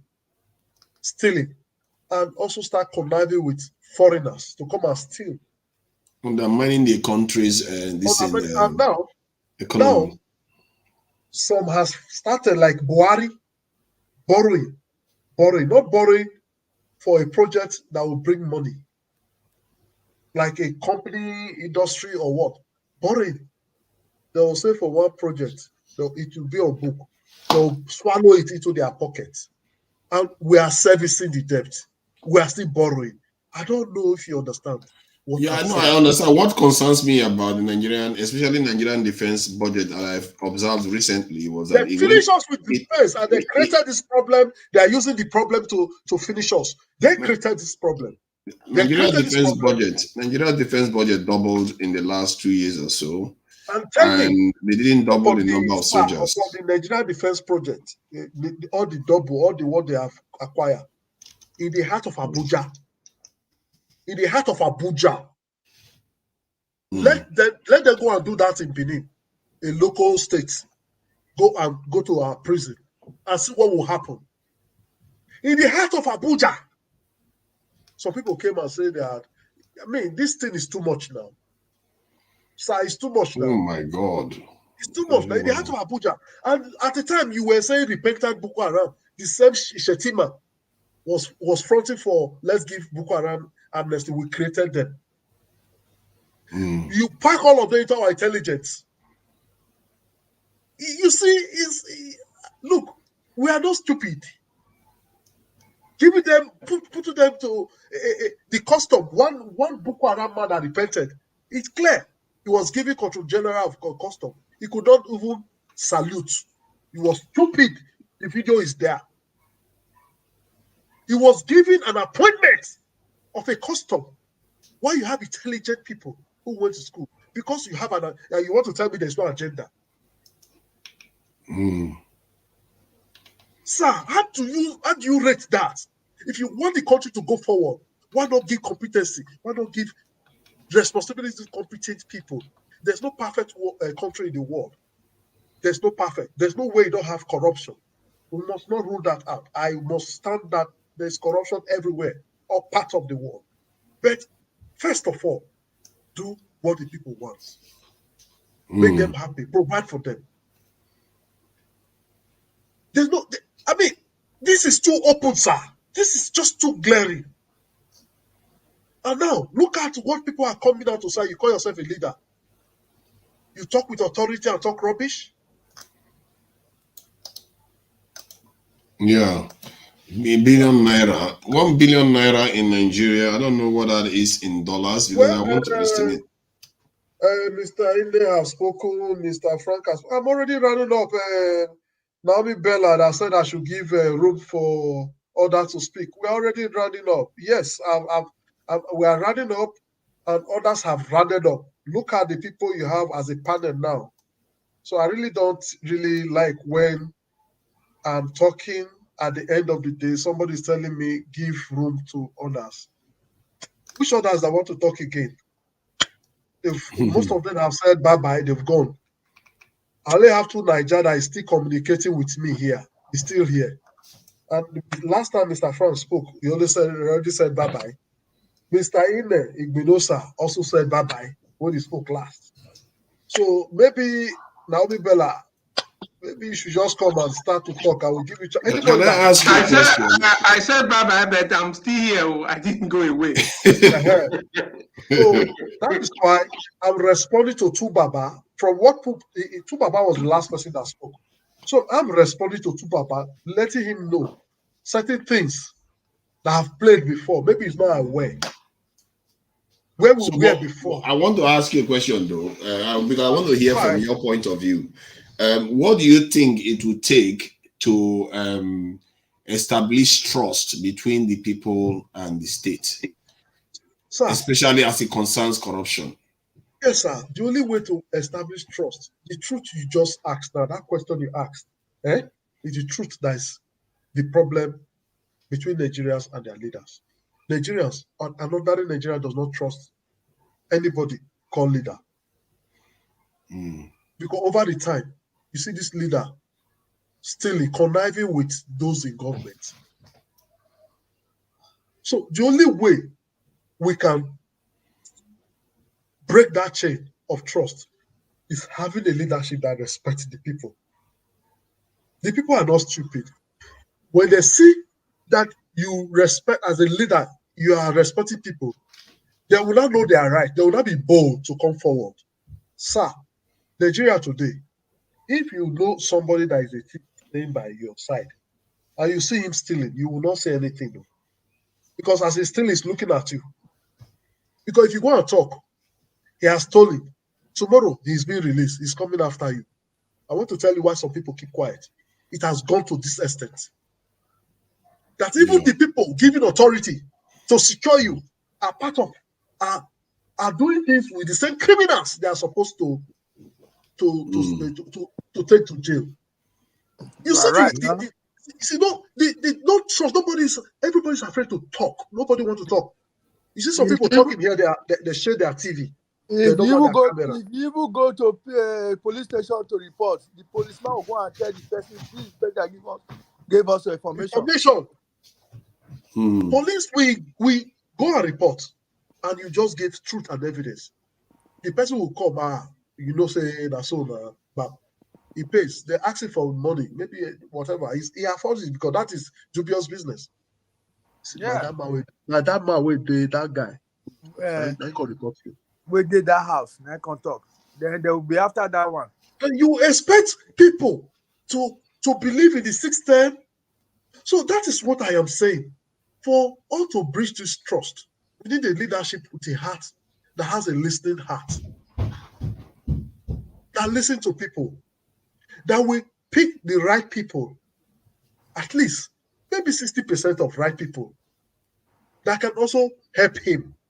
Because you cannot do it alone. But you should lead by the example. Exactly. You can lead by example and try to convince them to help you put your agenda in their front. By the time you are living by example, people are saying, my brother, people are not stupid. You living by example, knowing that you don't do these things.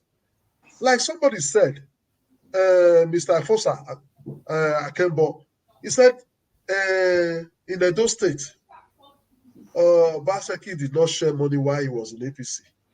He now left APC and went to PDP. It was the media like us that made him win. Yes, we sold him. Just the way we are sold Peter Obi. I just want to quickly respond to that from Mr. Efosa Akanto. So when Prince Will, you just came, I'm starting again. The more the people are coming, the more I'm not closing. Now I know my Bella now will be very happy. Now you have people you want to hear from. Prince Will, please talk to us. Prince Will, don't go. He just responded and left. Okay, Mr. Mori, welcome, sir. Good afternoon, my brother. I greet you, sir. I greet you well. How are you doing? How are your job and your family? We are doing well. We are just doing good. We are just here doing what we could do. Thank you for having me. It's a delight. It's always a delight to be here. Thank you very much. If you be following and be listening to us, you will see where we'll be coming from. I just came in actually. I don't know what is. I only saw the topic. If Nigeria is too big for Obi to manage or something, that's the only thing. I don't know if you have any other thing beside it. Beside that, there was this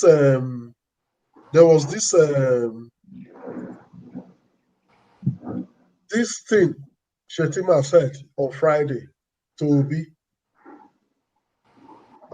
He said, Shettima to Obi, you can't only become president in Igboland. Nigeria is too big. Yeah. This was the topic that brought us to ask this question. Is Nigeria too big for Peter Obi to manage? Shettima's statement, let's discuss. So it was that statement that brought us to where we are. And we've been on for like 3 hours now. Yeah. 3 hours now discussing it. We have played 1 or 2 videos in support of what the people on the panel have been saying, and many have gone. So I'm glad you are back because I've been talking about, I was about to be running up because of feedback from the comment section. You know, I like feedback too much. Feedback is already said I'm talking too much. I should allow some other panelists to talk, and you just came. So I'm happy you are back. So please, the people want to hear you talk. Thank you very much. Yeah, thank you once again, my beloved brother, for having me. You see, I don't know who advised Tinubu. I think what I can see from Tinubu is, uncontrollable desperado, like he said it's a lifelong ambition. He's too desperate. He wants to actualize that ambition by all means. And I think it's going to be very difficult for him. Shettima is not somebody Tinubu will want to see around him if he wants to win. For the past 7 years, APC has not done well. You don't expect Nigerians to compliment them or to compensate them for, is it for the insecurity? Is it for the inflation? Is it for the joblessness? They have not done well and they are making more blunders. So I don't see Tinubu becoming a president 2023. Even his master, his boss, Buhari, does not want him there. If you look at the run-up to their primary, so I mean, if you follow critically, you discover that they never wanted him. So it's like he forced his way through. He bought his way through. And coming again to have a Shettima, a religious and an ethnic bigot as a running mate, it's going to destroy him the more. If you look, destroyed. Yeah, if you see the kind of person Shettima is a fanatist. He's an extremist. He has a bigot all over him. He's a bigot. And again, if you look, there was a leaked video where he was calling Amosu during Buhari's electoral victory. You look at the utterances coming from such a human being, so you won't be surprised about what he's saying about Obi today. You know, they feel they're more Nigerians than other people. They feel Nigerians are, you know, the Nigeria belongs to them. You know, that is the way they brainwash their people and their little followers. People, see, there's something that is happening right now. What just happened in Oshu is a litmus test is what is going to take place. Don't forget Tinubu is from Oshu State. So power is gradually returning to the people. Gone are the days of writing election results and just declaring anything you want to declare. They will tell you if you don't accept, you go to court. We have already won. No. If you look at the improvement INEC is making, my brother, you don't need a prophet to tell you that. Gone are the days of do or die politics. Gradually, we might not be where we hope to be, but we're no longer where we used to be. I was on this platform a few days ago. People were scared, skeptical about INEC ringing, Buhari ring. I said Buhari will not ring election for anybody. If you are a student of political science, if you are a student of Nigerian political history, you discover that Buhari might not be the kind of person we want in certain areas. But when it comes to electoral process development so far, Buhari is not somebody that will go out of his way to ring election for APC. And Buhari and his CPC group, they are greedy politicians. They are greedy politicians. If you look at what he did in Imo State, you know, when Korocha wanted to impose his son-in-law, he had a problem with Hopefully. Sir. Can you hear me, please? Very well. You know my own. If not that person, I know go stop him. There's somebody. We have somebody. He has been on the call since I put the number because somebody asked in the comment section how do they contribute. So as I put this number, now somebody called. So please tell us where you're calling from, your name and all. The panelist has given you his space. Okay. Good evening. Good evening, sir. Can I be heard? Yes, go ahead. They are hearing you. Okay. My name is Kocha Uduma. I'm calling from Igboland State, Nigeria. Okay. All right, sir. Actually, the kind of comments coming from, let me say, some top politicians, but more disappointingly, is that they are coming from those that are supposed to take over the helm of affairs, like our candidates. It shows immaturity. It shows how desperate they are. It shows hatred. It shows division. Let's say that Tinubu started it. He went to Osun State. He had no reason. Okay, you can call any political party whatever you want to call them, but saying that people will labor to death, that means he likes what is happening where they have kept Nigerians. And that is where we remain till we die. That is what he's telling. He's not just talking to Labour Party, or he's talking to Nigerians. Then the so-called vice, who is supposed to be more polished, came up and became a bigot. How can you say that somebody who is not tribalized can only become a president in Igboland? doesn't mean that we have two countries. The only thing we want to do is to make Obi to be painted as a tribal candidate, which Obi has always maintained that being record. They have never come up one day and tell us this is what Obi did wrong, this is what P2B have done wrong, even when he was governor of Anambra State for 8 years. Nobody ever said that. He said that he is this, he can't do that. Okay, let me ask. If Shettima, who was governor for Borno for 8 years, want to become a vice president, who was a governor for 8 years in Lagos, want to be a president, what is the difference between them and P2B? Their qualifications, P2B is more vast. They see political office as achievement, as qualification in Nigeria. No. How traveled are they? How exposed are they? International connections, how much of it do they have? Do they know even international? What can they offer? I was a house member. I was a senator. I was a minister.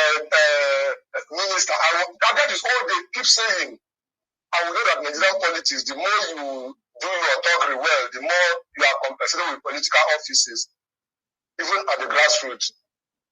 There is no young, vibrant, intelligent man that ever been appointed to any political office. It's only talks. Go to State of Assembly. They are filled with talks.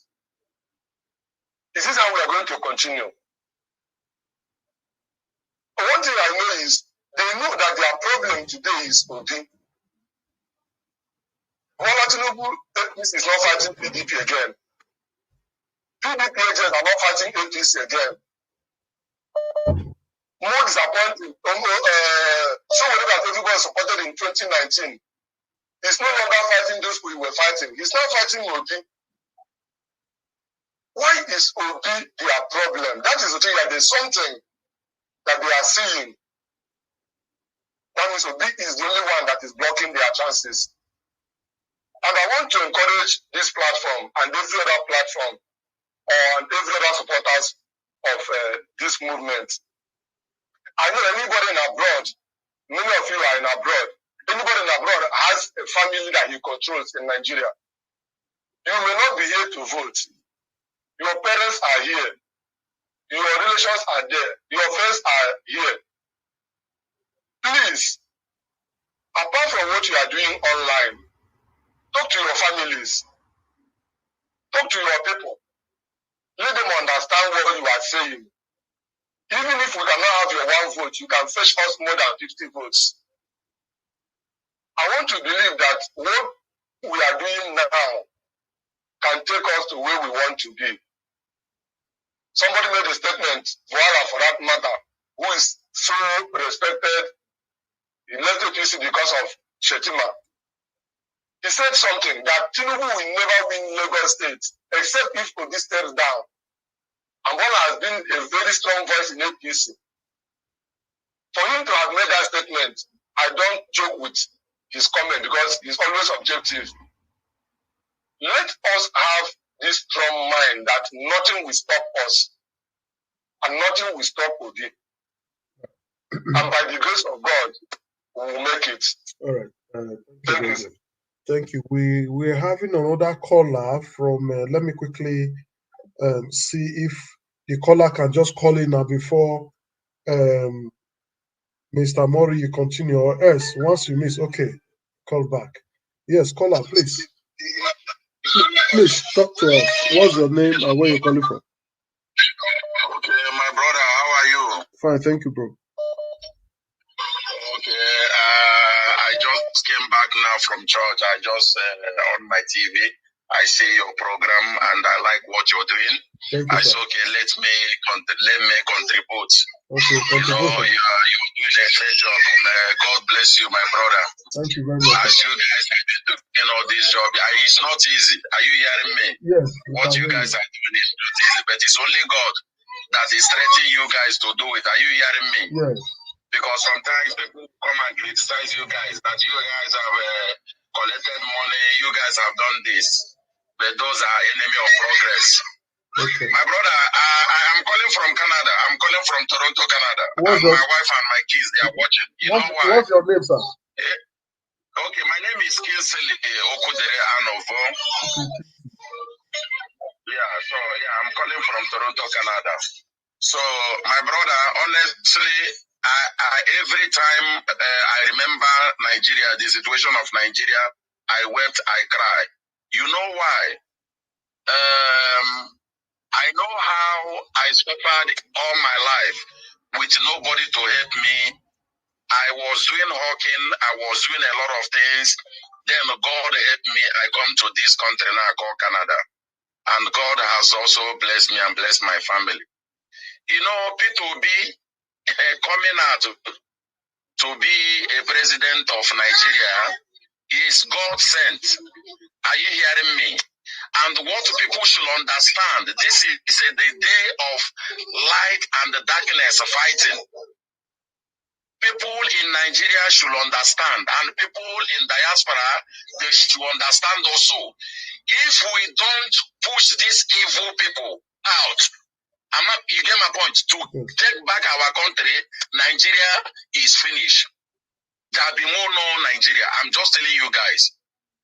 There is a lot of things going on the ground because of P2B, and they know that this man is an honest man. P2B is an honest.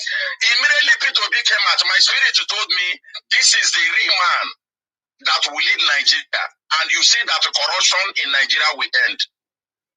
If P2B want to eat Nigerian money when he was a governor, the money he left in the account of those banks, he told you, say, you guys should go and verify. Tinubu and Atiku, have they make such a statement that you should go and verify? And now they are para is catching them because they know that the youth has woke up. Look at what happened during the end fast.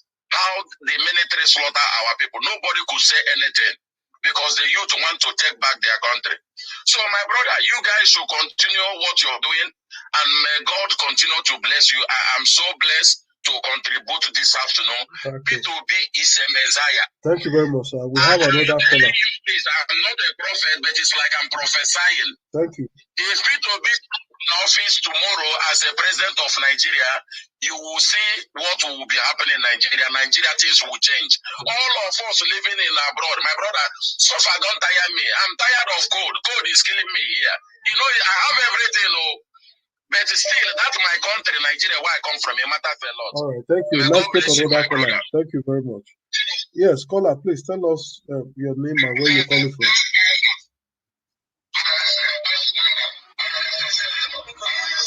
Hello, your name and where you're calling from. This one is not ready. Okay, let's take another caller. Yes, talk to us. Good evening, sir. Good evening, bro. Good evening. I'm calling from Italy anyway. My name is Osayene Rimonde.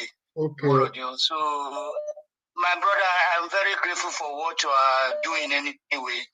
Why I called you that I need number to call you just because of I want to talk to Niger.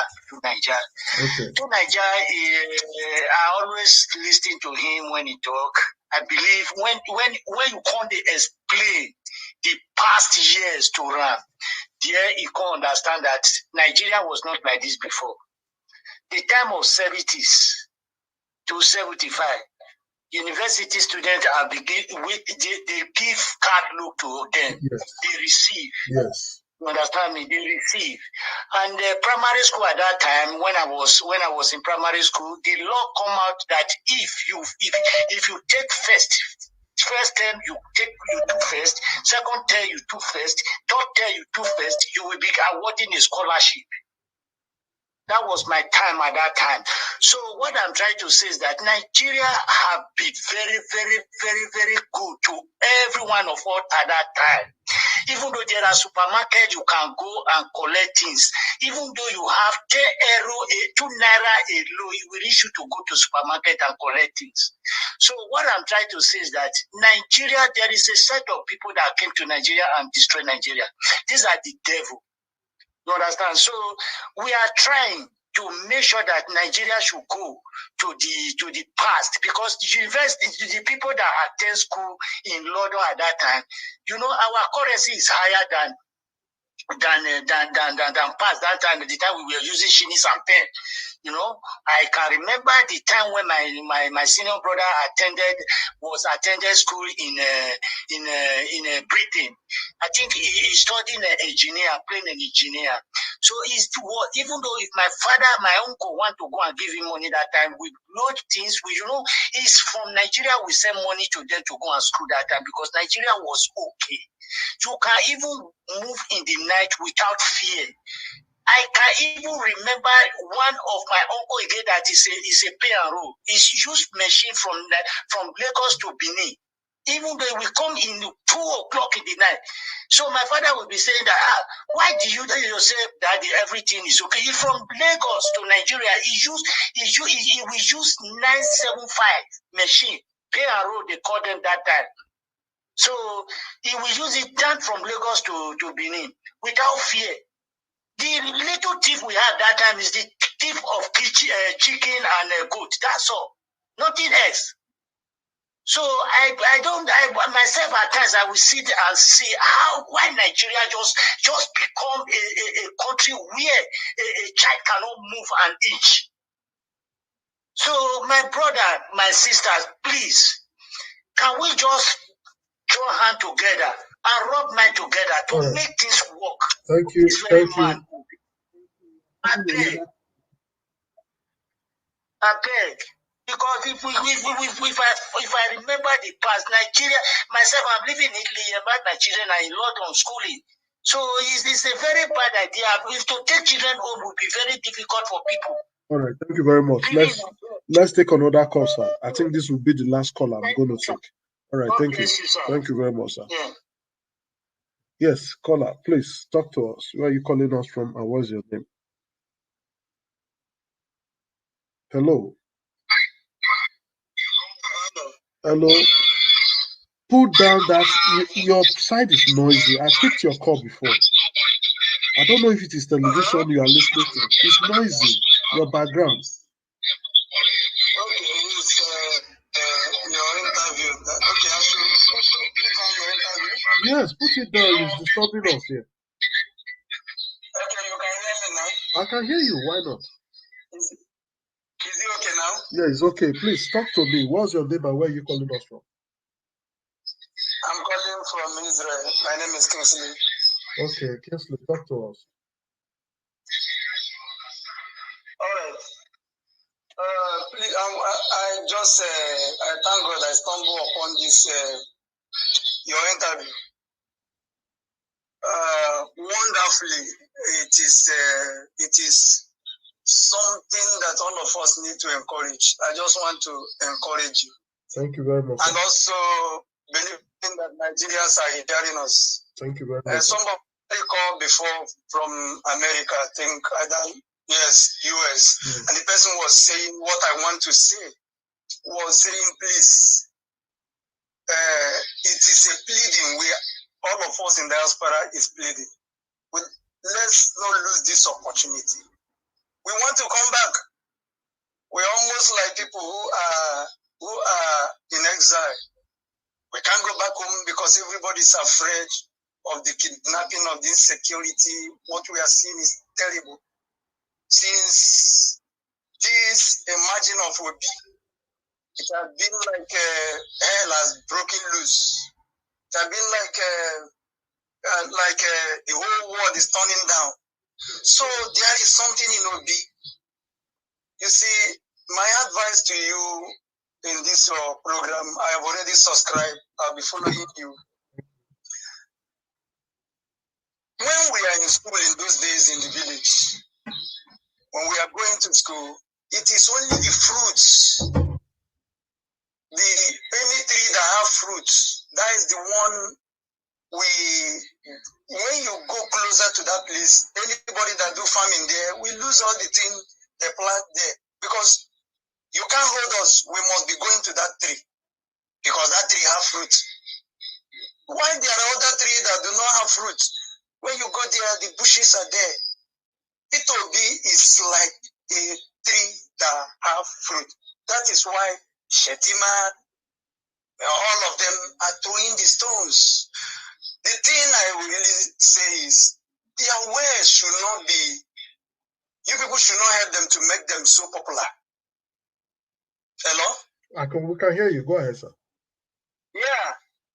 You people should not help them to make them popular. Many of us do not know Kwankwaso. Though I follow politics, I may know him a little. But many of us in Israel do not know Kwankwaso.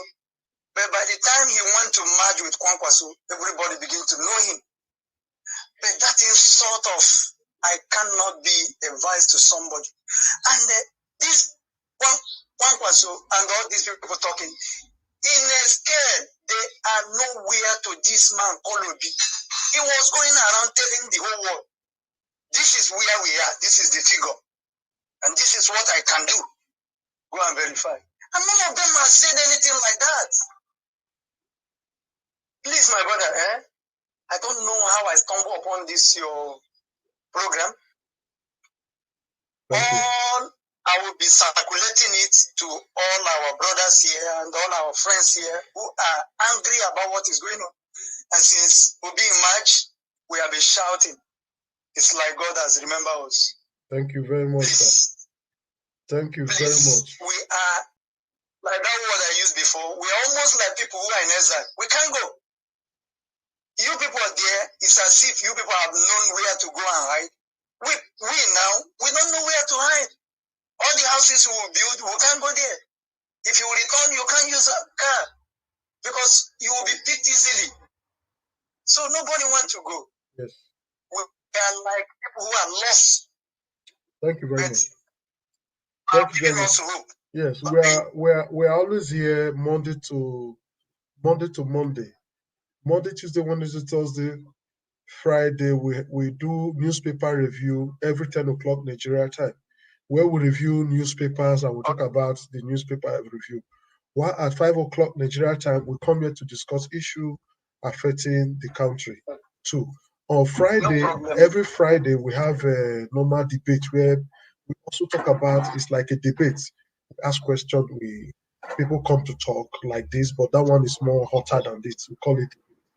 But very soon, we want to introduce on Saturday, very soon, it's a program we want to introduce between now to election time, where all political parties, representative of all political parties, because some of people now are already accusing us that we are only for Obi. We tell them, yes, we are supporting Obi, but we are not saying that any other political party cannot talk. Come and defend your Oga. So on Saturdays now, we want to open up a channel where if you know you are APC, come. Can be 2 or 3, just come. PDP, you can be 2 or 3, come. NPC, some other people, you can be 2 or 3, come. Labour Party, you can be 2 or 3. Oh yeah, let's debate. Tell us what your principal has done. Tell us what your people have to do. Let's defend ourselves. That one will soon start. But meanwhile, every Friday, we are there. Sunday like this, I am here. So that's how we run our program. Thank you very much for joining us and help us to like and share. Let's say more 2 things. Just 1 minute. Okay, Can go ahead. I? Yes, go ahead. 1 minute. 1 minute. Give it, sir. Thank you. Yeah, 1 minute. It's just my encouragement because I'm still seeing a lot of youth saying the vote is not counting. Please tell them it's counting. It counts in a day. We watch it. It counts. It has counted in Australia yesterday. It counts through. Please, you people should help. I don't know how they will understand it. That is counting. It's counting, please. That's my last word. Yes, thank you. Spread it. Let them believe it that it's counting. Let them go out there. Yes, it's counting, we know, and we'll be saying it here. If you don't count, they won't be coming to pay you money, to give you money to vote them. If it's not count, why they will give you money? So it's counting. Thank you. So we know. Thank you very much, sir. Thank you. Mr. Mori, you can continue. I think this is going to be the last call I will take for today. So, Mr. Mori, thank you very much for your time, my patience. No problem. We are together in one family. Thank you. Yeah. Like I was saying, I was trying to disabuse the minds of some, adopted Thomases that They were afraid of INEC, afraid of. I say, gone are the days of those things. Nigerian political development has gone way beyond that. So I think this is another litmus test now. And Buhari of a person, if you look at the personality of a Buhari, it's different from the character of Basanjo. The do or die affair we had between 1999 and 2007 is no longer involved. I mean, I don't know why people will always be saying vote does not count. Votes are counting everywhere. The same vote that counted was what removed Jonathan in 2014, 2015. You know, people felt Buhari would be a better person. And Kupen, first time in history in Africa, and Kupen was defeated. So I don't know why people are still skeptical about ringing. They should not be. I'm trying to give them hope that what we should do is prepare for the election. Prepare for the election whichever way we can. And the vote we can't. There will be no ringing. The greatest ringing we have now is vote buying. That is the most important area we have to look at now. Nobody want to snatch ballot boxes anymore. It's no longer involved because technology has overtaken that. So nobody wants to bring talk to the polling booth to disrupt voting. That one has been overtaken by event. So the most worrisome area now is the area of vote buying. I think somebody was talking this morning, like, without the connivance of INEC and security officials, this one also can be tackled. There's a way you can position that cubicle where the people cast their votes. They said nobody will be able to see it. It's going to be like a secret ballot between the voter and whoever is voting for. So nobody will be able to, except you want to design it in such a way that people will be able to show their votes and get paid later. So that is the only area now where we are most concerned. Gradually, what I mean by all this, gradually power is returning to the people. And people, the power of the people, as I also always say on this platform, is stronger and bigger than the people in power. Look at Tinubu. Tinubu boasted in Edo. He was defeated. Now again, this is the home state of Tinubu. He has been defeated again. So we don't have any cause to be afraid of whether they will ring.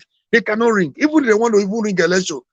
There are various degrees of ringing. The most powerful one is the federal might, the incumbency factor. That has been the greatest, where you mobilize the security agencies, the military, the police, the civil defense, the INEC officials, like, oh, this is who you're going to vote for. No, I might not trust Buhari, but Buhari is not the type of politician that will do that. If you go to him and say, vote for any governor of your choice, he went again to Ogun State and said, vote for any governor of your choice. The only way, he has already done a bad job. It might not even be a federal signal. It might be, power play for the people around the corridors of power. Was the Kogi? Since that condemnation of Kogi election, it has never repeated itself. So gradually we are getting there. But my brother, the only thing I want us to discuss, I'm not comfortable with the result in Noshu. And I think this is something I'm supposed to discuss with you privately. But since we're already here, let's talk about it. Is it that Labour Party, because of the utterances of Asiwaju Bola Tinubu, that people will labor in vain, his generation, his supporters will labor in vain, his entire generation will labor in vain? Only be the reason why Labour, is it safe to say, is it convenient for me to say that Labour collaborated with the PDP in Osun State? Because I'm not happy with the result I'm getting. I know it's a regional election, it's a gubernatorial election, and things will change in presidential election. Will it be safe for me to say I'm supporting a foul play? Is it that Labour work with PDP? Because the what we are getting for Labour is nothing to write home about. I mean, I'm not comfortable with it. Yes, sir. On that note, it may be true, not that they connived. The word connive might be so implicated. I said collaborated. Yes, cooperated. Sorry. The word collaborated will be too much. Maybe true, like somebody suggested here, that most of the people that voted for PDP were Labour Party members. Supporters. Yeah, supporters. That some did not know that Peter Obi is for a PDP. And two, many people does not also know that logo. You saw the way they chased away an official that came to INEC office in Osun. You saw the way they also chased away the Tinubu convoy, stoning the convoy in Oshu, and Tinubu originally is from Oshu State. So that's to show you that the people are angry for the fact that Peter Obi just left Labour not up to 3 months. Yes. So it's like new in Labour. So Peter Obi is now coming out to talk, and people begin to know him, but they don't really know the party like that. But I tell you, when campaign starts, we can be like me, I'm not too interested in just their local party, because everybody is waiting for the presidency, and by the time we get it right, then the body will follow the head. Yeah, bro, If I understand what your a analysis. lot of people would decamp, a lot of politicians would decamp. That Yeah, is what we know. What that candidate just did on the long run is going to be counterproductive. Number one, it's good to tell the Jagaban, that arrogant politician from Lagos, the man in Bodyland, according to to tell him that no man is invisible, that you can be defeated. Together we can defeat you. It's good on that note. But then on the long run, it's going to be counterproductive in that the Adeleke between now and 2003 will have consolidated. And that again, I don't see Adeleke. There are people that they're not liberal. They just want to die for their party. People like Wike, that is one issue I have against Wike. I have no other personal issue with him. You don't take the interest of your party above the interest of your people. When your party, the love of your party, becomes your sense of judgment and reasoning against your people, at the detriment of your people, it becomes fanatical. It becomes, fundamental.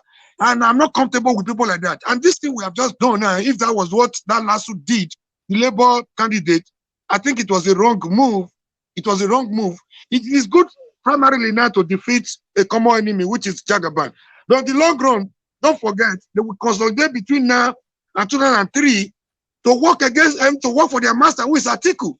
And it's going to be counterproductive for the long run against the movement. But anyway, that does not stop the movement. But I'm just saying, in my own view, it wasn't the proper thing to do. It is good to defeat Tinubu, but then we should have been at least a way to show, apart from what we are doing on social media, to show on the ground. Peter Obi went there to campaign. I saw crowd. Where is that crowd?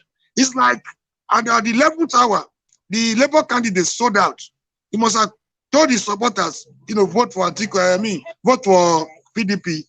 Like I said, it's good to dislodge the common enemy right now, to defeat. It's better for this one to win than Jagaban to win. But then on the long run, it's going to be counterproductive because it's going to affect us in 2023 because the Adeleke and co, we use the opportunity, the co-basic power they have too, to support their party, which is PDP. By and large, I think it's a good development that Tinubu also can be defeated and vote counts, and that gives us more courage. Hello, my brother. Can I say something, please? Who is that? I was to It's call. Frank. I just want to call in there now in Gbinosa. Okay. Just give me 1 minute, sir, because I want to contribute for what my brother just said. For that case, for me, I believe it's not going to happen like that because why?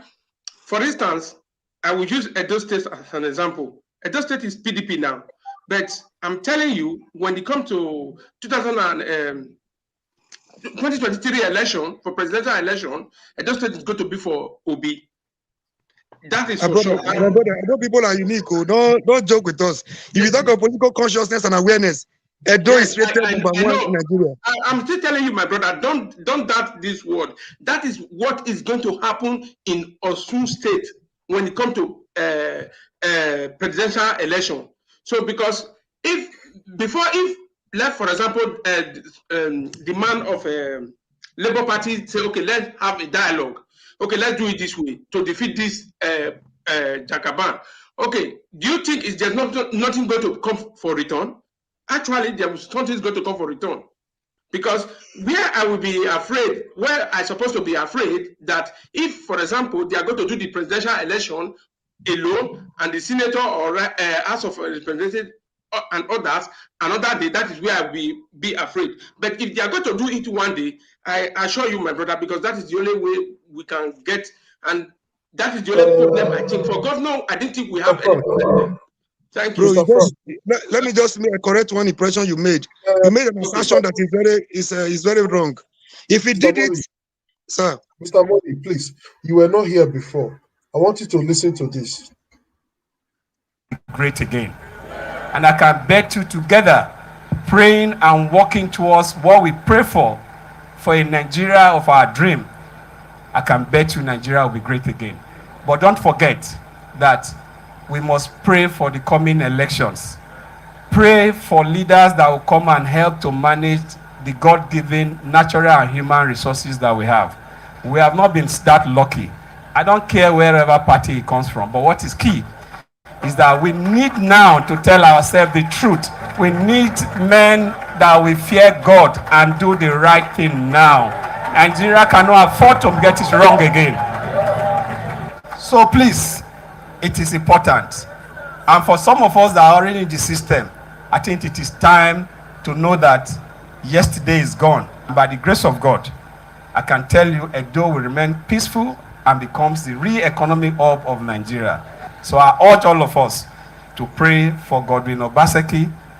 So why I brought this video out, you heard what he said. He said It doesn't matter where the party the person comes from. Is he not being obedient? Yeah, I understand what is going on in Edo.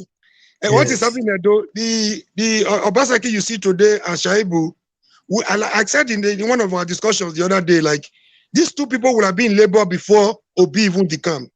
So what happened is they just, for one or two political exigencies, that is the only thing they keep. I can tell you for free right now as we speak, Obaseki and Shaibu are more Labour Party members than PDP. They are floating in PDP. Don't forget the genesis of what led to their coming to PDP. They were not received. They were just. Shaibu said they escorted Obaseki to PDP. They are still at the gate of PDP. They are not in PDP. So I don't want to go into the nitty-gritty of those politics. We are conscious. We are aware of what is going on. I said one day, if election is conducted today, I trust Edo more than Anambra, where Obi hails from. But having said that, I know where he's coming from. They line up their own candidates as we speak right now. They are in court. They try to settle. I know they are not going to settle. They're just doing that as a political gimmick. They're setting up one committee and the other.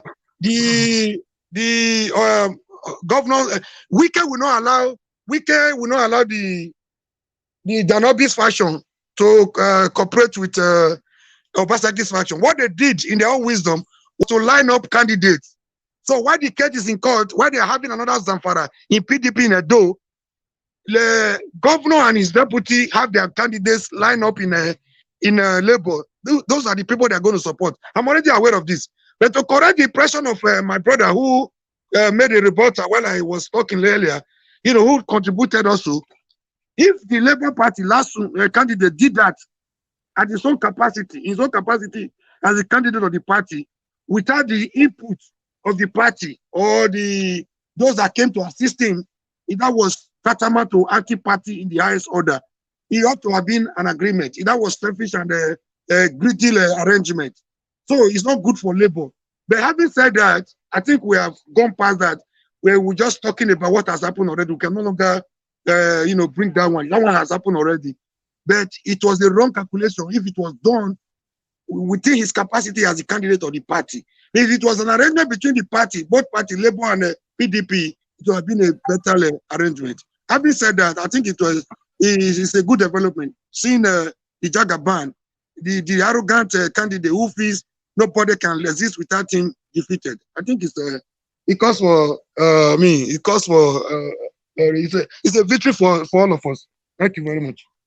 All right. I want to call on Ine Igbonosa. Ine Igbonosa, are you still with us? Yes. Thank you very much for your patience, sir. Okay, sir. Thank you very much. You see, I love what my brother just said just now. You see, the governor's speech that you just played for us, the deputy governor's speech, And let us not forget about the body chemistry of Obaseki from the beginning, that every household in Edo is obedient. Yes. And you see, the deputy governor now comes out again and reiterates it, that we should not forget. This Mr. is not, Vinosa, sir. I'm sorry. Let's. This person called before. No problem, no problem. Take the call, take the call. Let's take this call. Okay. This will be the only call I'm going to take before we close. Yes. Talk to us. Tell us your name and where you come from. This Captain Mike calling from London. Oga Captain, thank you very much. I saw your many missed call. That's why I say you should call again. Thank you very much. Yes, sir. I'm good, and you? Thank you very much. I want to say something real quick. I saw you guys be debating over here. Yeah. Number one, the issue Nigeria have, the biggest problem Nigeria have is one. If we have president, I don't know, Buhari was contesting with Atiku. The pastor will be telling Nigeria, we should pray. God should give us better leader. We only have two candidates, Buhari and Atiku. We know two of them are not good. And they are telling us to be praying. God should give us leader. They are imposing leader for us. We don't have choice. Nigeria have to wake up. Just to wake up. Especially everyone. The best, as what we're supposed to do now, to be educating the people that don't go to school. They will give them money. They will say they are right. They feel the money they are getting is enough for them. Say, okay, let me take this. Nobody will talk to me. I have a lot of friends that are still living in Nigeria. I call them. They are grown up, graduates. I'll be talking to the graduates. The way they think, the way Nigerian people think, they're still far behind the scene. We'll be talking to them. They will be telling you something. I was talking to one of my friends. Was telling me like Labour Party don't have structure. I should come to Nigeria. Come and see what in structure. It was. I asked him, what do you mean by structure? We have independence since 1960. We don't have good roads, that no electricity, nothing we can even talk about in Nigeria that is working. And people are still talking like the what they call it. Tinubu is still talking. We have culture, structure. Which structure are they talking about? Me, I don't really know. Maybe someone will tell us here what they mean by structure. Is this structure to be stealing the money? Is that what they mean? That is my number one. That is one thing I want to ask. Concerning the other one, the other, what they call Shettima, you don't need to blame him. You people should not need to blame him. This is politics. We have freedom of speech. Everybody can say whatever they want to say. That is just so. All right. And from Edo, I'm from Edo State originally, though. And you see Edo, the whole state in Nigeria should try to emulate Edo State. Even though they are Anambra now, where Peter Obi is coming from. People are even against him. They are Igbo people. Sorry to say if I'm saying this, but people are not united. They'll be telling you Biafra. Enuguma don't like the other one from Anambra. Anambra don't like the other one from Imo. We have to, we just need to come together. That is the only thing I can say, my brother. All right, thank you for doing this program every time. I will be calling you. Thank you very much. Anytime I see you here. Thank you very much, sir. Thank you. We are grateful. Thank you. Yes. In Igboland, sir. Please, yes, thank you very much. You can go on, sir. Yes, sir. You see, like the deputy governor just said, he said, no matter, we don't care wherever party it belongs to. That is what we're supposed to be talking as one Nigeria. That is what we're supposed to be. Somebody that want to build up something, he doesn't talk about, oh, this is ethnicity or this is religion. Because I know three things spoil that nation. Ethnicity, religion, and tribe.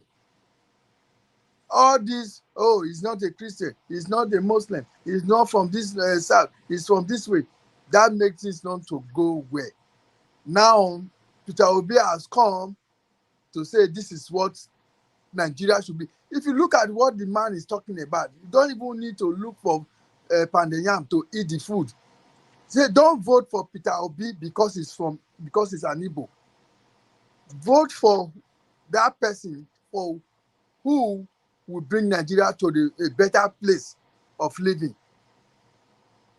We all are here. We know what we are passing through here. It takes a lot of time for you that is moderating this program when you are in a crowd of other foreigners to do something to let them know that we are good. They'll say, where you are talking like this, why is it like this? Yes, you are an ambassador. I'm an ambassador to my country, wherever we are. And that is why we have to put ourselves right. And somebody has come, and I thank God for Peter Obi choosing the right person who is also fit to put on that same shoe, to tie along with Peter Obi, to do the needful. You see, they have not started, they have not been sworn in, they have not been voted for. Look at what the two of them are saying. Anytime the two of them speak, you see the air, receiving good air, come from the air. Anytime the other people say something, they say something rubbish. But they are saying it's politics. Yes, politics, we need to be constructive. We need to let our people know what we want to do. Like the last caller just said, and most of our people, they are illiterate. They don't know. I'm sorry to use this word. So that is why we have to educate our family, our brothers, to say this is what is going on. The suffering is too much. One word is what they hear. Oh, we are insecurity. We can't buy something from the market. Yes, the reason why we can't buy something from the market are these people. They are the cause. How can we have a good fertile land? We cannot even get the tomatoes to use. The people that doesn't have the land has the tomatoes to use. How can we get oil? As you mentioned, you sell the crude oil to outside, and you now later start selling it to us as a higher cost. So these are the things. So I'm so happy that the governance, they have started seeing it. They all have it in mind. They all have it in their body. It's so hot. And deputy governor coming out, like somebody just mentioned, because all these are references. They are partly PDP and fully with Obi. Don't just worry. Let the ticket come to Obi. You see the camping from all the governors, ministers, or wherever. They will all decamp. It's allowed. Where you don't have them to sit down, you start saying, okay, let's draw a line. How can you bring somebody that didn't contest election to start saying, okay, this is my person, and in my own camp, somebody must come when he didn't contest election because it's in your camp, you want it to come down. In fact, Danobi and whatever, have you been hearing of them? They are already on a circumference of circle zero. So my brother, let us go straight and I have do one the caller now. Okay. Let me take this call. Yeah, take the call. Yes, please. Tell us where you're calling us from and your name, please. Yeah, my name is Nico. I'm calling from United Kingdom. Okay, Nico, talk to us. Yeah. I want to thank you for all you have been doing, all Nigeria you have been doing. I know in Nigeria, like what I saw Shettima said and the one that Tinubu said before, I think by this time, Shettima and his running mate could be telling Nigeria what they're supposed to do, how they intend to improve Nigeria, not to be throwing in well. And in another thing, like when I had two Niger, was the question he was asking about, saying about the people have to change. Like you rightly told him that the change starts from the top. Because if Nigerians have confidence from their leaders, it's very easy to change Nigerians. Why is it that when we come to Europe, we easily adopt to the system because the system is okay. So if they set up the system good, every Nigeria will toe the line. So like what is happening now, I think that Niger Watch is doing very marvelous job and all the people. I thank them for all the support and trying to change Nigeria for good. Because if Nigeria is good today, it's good for everyone, not only the It's all good for everyone, so that you will have a country to call your own. Even if you want to travel home, you'll be happy going home. And another thing is that we try, really like what you say, we try to encourage our people back home, so that they will know, they like the one they say about the vote buying and all the rest. We encourage them not to sell their future, because they are selling their future. If the 5,000 or the 10,000 you collect today, and for the next 10 years, 8 years, your children will be suffering. Like when you see the Western world, they plan ahead. They don't eat today, they don't look for today and forget for the next 10 or 20 years. So please, I thank you for all what you guys have been doing. Thank you, Nico. God bless you and reward you guys. Thank you, so much. Mr. Nico. Thank you very much. Thank you for your time on call. Yes, in Igbinosa, quickly round up in. It's okay. My submission is this. Like I said before, most of our people doesn't know the logo. We are doing good. This platform is doing good for the mass movement. So let us bring the logo to say this is the logo for this man. You are not going to see the picture. I think that is what we're supposed to be doing, starting it with the logo and ending it with the logo. Then our people here will not say, oh, father, mother, brother, sister, this is the logo of the person. That's the only way we still spread the campaign. We are even campaigning for Peter Obi before Peter Obi started his own campaign. That is just it. So that is only what I have. We are doing good and we continue to do good. But all the statements from these people, they are all politics statements. We will hold them. When the time for the campaign comes, we start playing it and let them know. Because they will want to say, oh, it's politics. Yes. But if we don't reply then, that means we concede to whatever they are saying. Thank you and God bless you all. Thank you very much. Thank you. Mr. Let Go just joined us. At least let's give him the opportunity to talk before I come back to Mr. Frank and Mr. Toon Niger. They will round up. So, Mr. Let Go, please talk to us. Thank you, Mr. Niger. Thank you so much. Thank you, sir. Thank you. Yeah, thank you for this good work. I was listening to there was a broadcast before, one comrade from Edo State. Hi, I really love what he said, and I really love the way Niger Watch, used to brought in these people that are on the ground, this guy that know the system, this guy that know how to motivate people. What the guy was actually said is true, and I love the way he talk. I love his energy. I love his motivation. So thank you guys, and I will tell you that Nigerians watch this platform, and Nigerians are taking correction. So thank you so much. Thank you so much. Yes, so I will quickly read what Omoro takes in the chat, in the private chat. He said, structure and incumbency of APC and the Tinubu have just been defeated in Osun. No politicians or his structure is invisible when the people are united and determined for change. That is it. Omore, thank you so much. This is actually where we are going. This is actually what Nigeria is clamoring for. Look at the way everything happened in our short state. Look at the way the people came out in mass and voted and defended their votes. And because of that, they stood up and they got what they want. So this is a message to APC and PDP come 2023.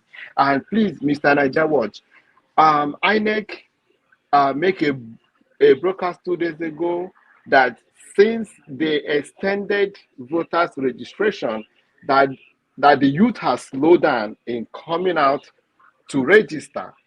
So I will also encourage our youth, wherever we are, anybody we know, we have to encourage them to continue to go out and still register, because we need Nigerian to change.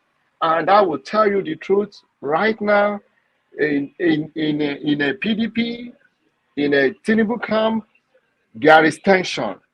because Nigerians know today that our vote will count in 2023. Our vote must count, and there will be a change. So I will say that we are moving in the right direction. As the last speaker said, that the only way we can advertise P2B is by using Labour Party. That's what I do now. Whatever I do, all my social media network, all my messages, my email is all about Labour Party, because that is what our people will see on that very day.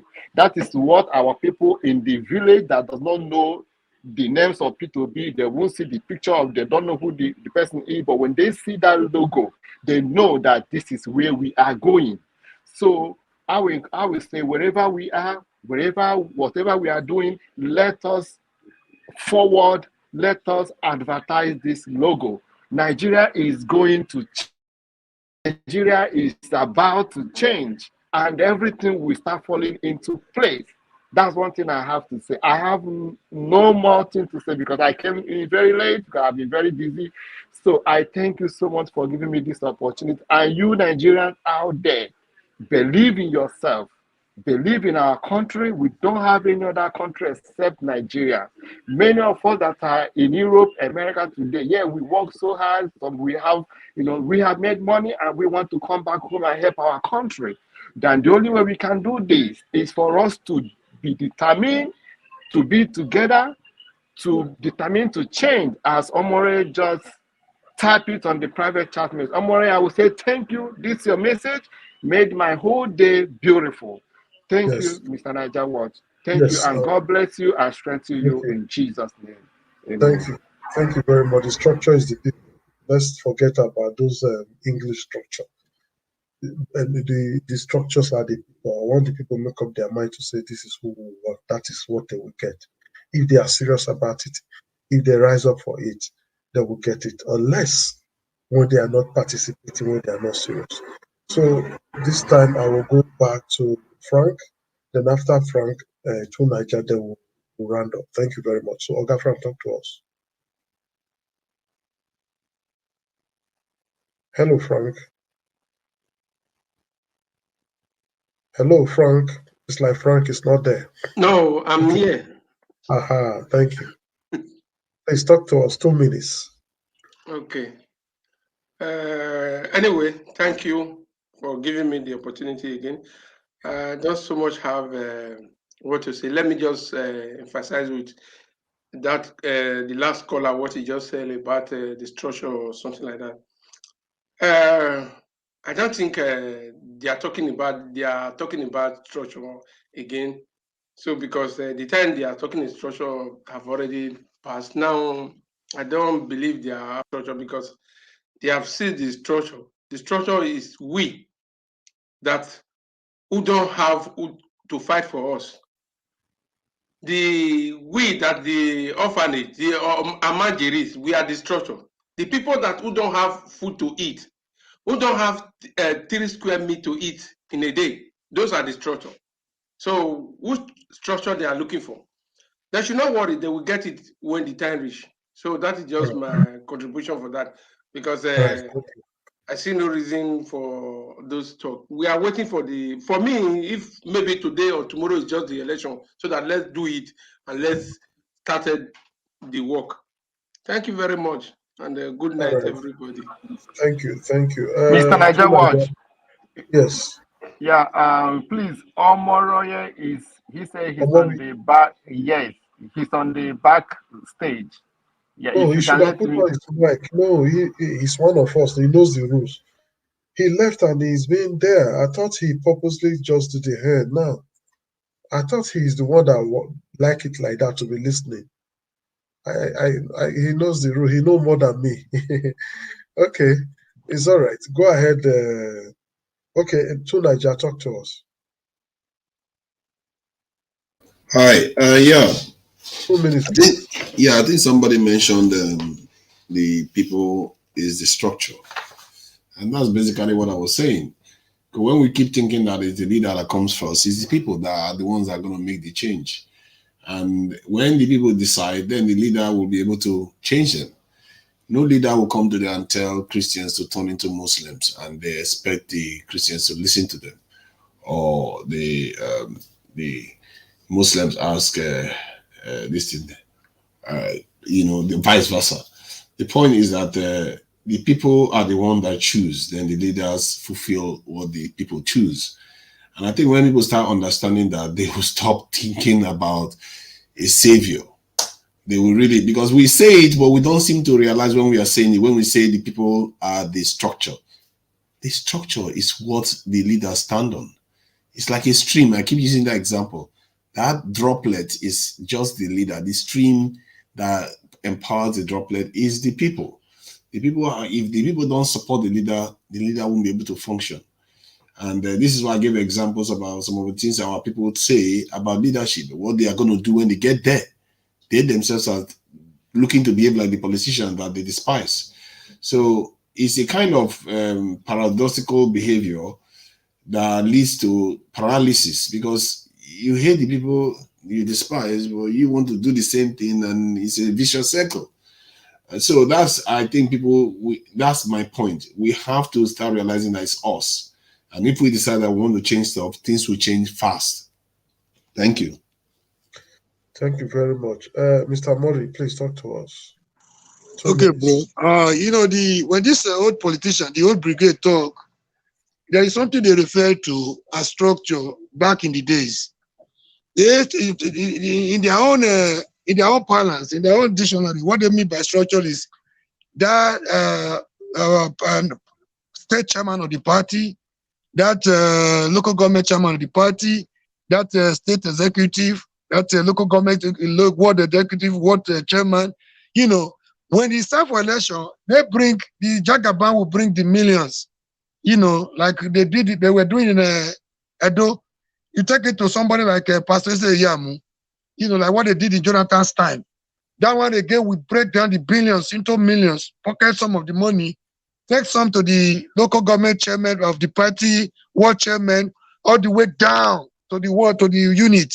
So they disburse money when the time for election, since they have shared the money previously a night to the election, they now feel, oh, the structures are there working for them. That is the erroneous impression about what they have, what they believe to be structure. Structure is that man, that woman, there to represent to vote, not just voting for the interest of the party, ready to defend the interest of the party, to make sure he is not bought over, no matter what he's given. So when these people are in place, this is Labour Party for crying out loud. Labour is everywhere.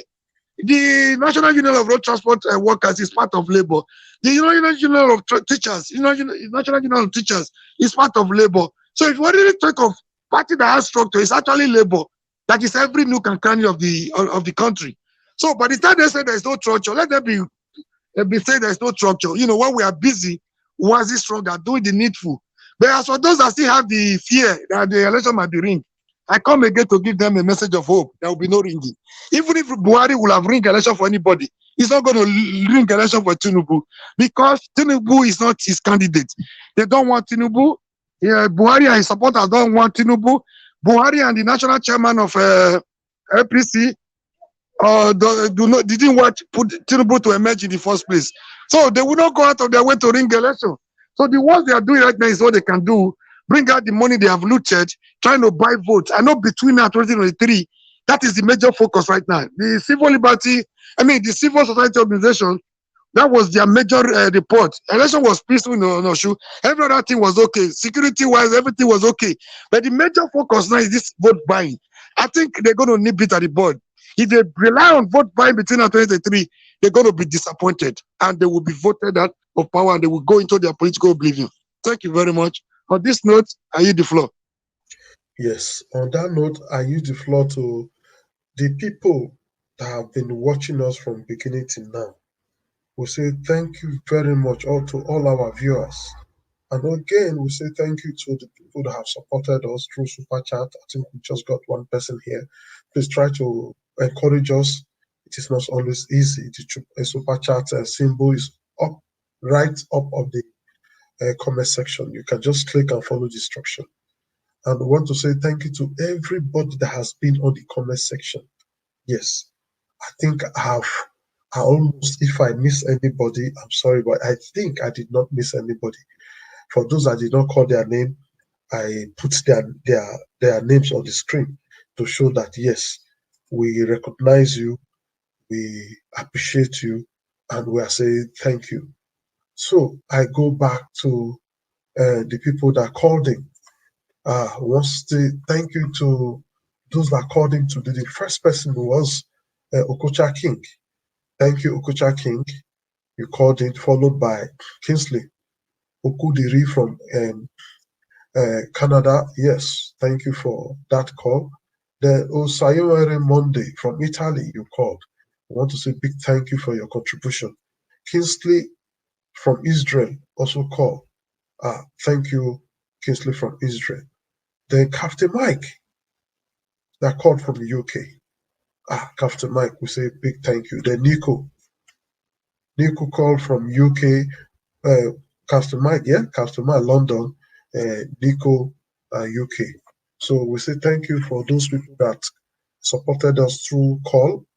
We say thank you. Endeavor to also always follow our program, watch, subscribe, like, super chat. How was it talking again now? Thank you, everybody. Then for those that came to that joined us in the panel session today, wow, wonderfully. We had a lot of people that came, but some left before they could even talk. But the first person that came today was Lucky Ralph. Lucky Ralph, you are still listening to us. Thank you. God bless you for coming, and we appreciate your contribution. And the next person was the man, Common Sense. In fact, till now, it's still shaking me because common sense is not common. I don't know why he chose that title, but I think it was a beautiful one. It's a lesson. Common sense. But common sense is really not common. So thank you, common sense. I think I have common sense. I don't know. You want to tell me I don't vote myself. Mr. Andrew came also. Thank you, Mr. Andrew. Thank you for your good job. Thank you for your contribution. Thank you for your corrections, and thank you for your feedback.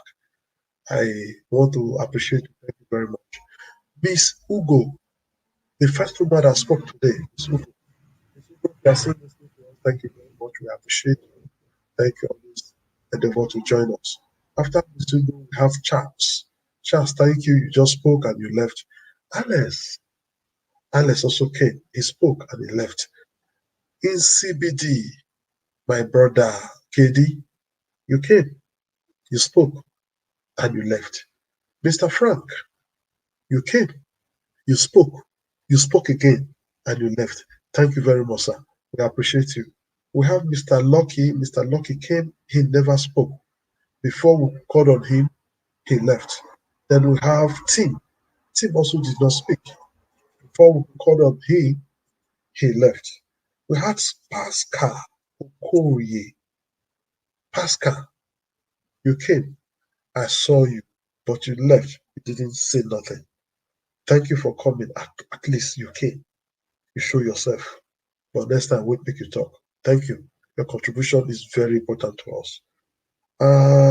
After Pascal, we had Ine Igbinosa. Yes, Ine came. He spoke. He spoke. He spoke again.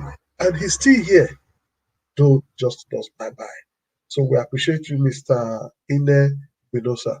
The HO came. He spoke. She left. But I suspect that voice that she. Fear not, let me ask whether you be she or he. Anyhow, now you might be. But I believe HO is she. Thank you very much for coming. There's Sunday Godfrey. You came, you spoke, you left. Thank you, Sunday Godfrey. If you are still listening to us, thank you very much. We appreciate you very, very well. To Niger came.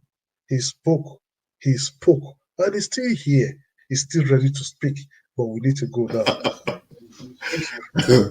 All right. Well, thank you very much. We appreciate your time, your contribution, and your support to this channel. Thank you to Niger. Thank you very much. After that, Chris George came.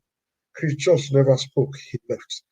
After that, Mr. Goodluck came, but he never spoke. he left. Then after that, Prince Jeff came. Prince Jeff, before I would say Prince Jeff, he Jeff out. Oh, but you came. We saw you. Just want to let you know that we appreciate you for coming at all. Thank you very much. Then after that, that is when Mr. Mori, you came. Mr. Mori, you came. He's still here. He's the last man that just spoke. Want to say thank you already. He's a part of us. It's Nigeria Watch himself.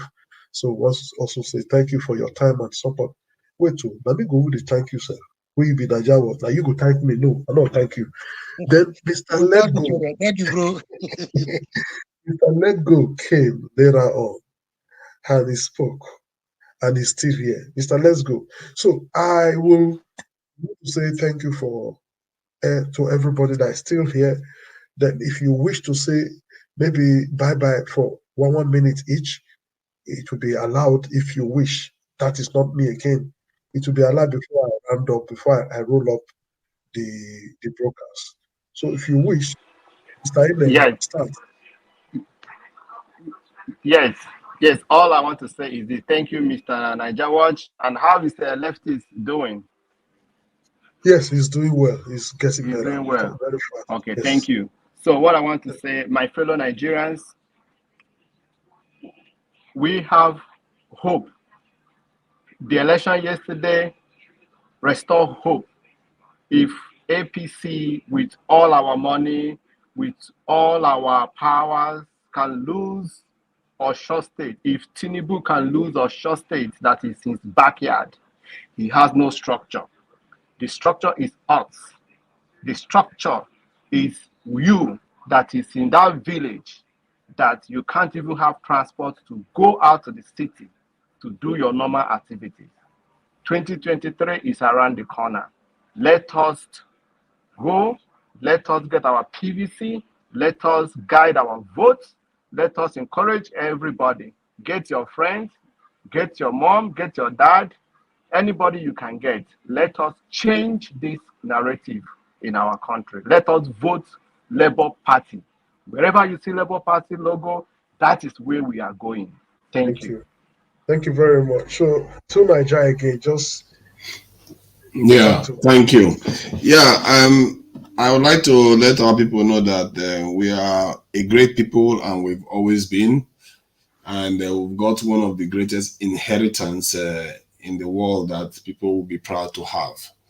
There are so many parts of this world that cannot boast of what we already have here. And when our people think about traveling overseas, they should realize that they are kings traveling to be slaves somewhere else. And we have to start thinking like the king we are. We are one of the first peoples, and we should not become one of the children of the world. We have to start realizing that our country, we have the responsibility of building it. It seems like we have forgotten it, but we should never forget it. It's very, very important that we remember it. And our power is very important in determining who runs our country. Thank you. Thank you very much. Mr. Ine Bonosa, please. Okay, it's like Mr. Ine. Hello. Yes, please. Yeah, thank you very much. Well, I still have to say what I repeated before. We have done well. I will keep on to still emphasize on the logo so that our people should know. We should continue to still preach the good gospel of Peter Obi, no matter whatever one will come out to say, because we should expect more. As somebody said, more will come this week, and whatever they say, we are here to counter them. But that one will not make us to look down on ourselves. We are doing good. I just send a message back home now. Try to send the logo to all the area that I have people. I know within me, I have about 50 persons that I'm controlling, and those 50 they are going to vote. And I've already told them, you 50 persons, go and get two persons along to yourself and go and do it. That's how the campaign goes. So I'm showing them the sample. You are not going to see Peter Obi. We all love Peter Obi. You are not going to see his picture there. It's against the rules of electoral laws. but you are going to see the logo of the party. So this is the party it belongs to. Fine. All right. Thank you and God bless you. Thank you. So, Mr. Omori, I purposely, deliberately want you to be the last person that will round up the show for today. Thank you, sir. You know, I don't have anything different to say. I always have one word. I want to reiterate once again that power belongs to the people. And the people, the power of the people is stronger than the bullet, is stronger and mightier than the people in power. Exactly. So the power they have been using against us is actually our power, which we have surrendered to them. Now that we are learning the hard way they say the only way. Now that we have decided to take our power back, it means we have woken up from our slumber. And no power, no politician, no oppressor can subdue the power of the people. The mission of the people, the movement of the people whose time has come. The time is now. If they tell you don't have structure, tell them if incumbency can be defeated in Edo, if incumbency can be defeated in Osun, if incumbency, no structure to them that is stronger than incumbency and money. That is what they believe in. The one has just been defeated again yesterday in Osun. So there is no structure stronger than the power of the people. This is what we have. We're ready to take our nation back, and together we can make a change. It is possible, it's doable, it's achievable. Thank you all for having me. God bless you all, and God bless the Federal Republic of Nigeria.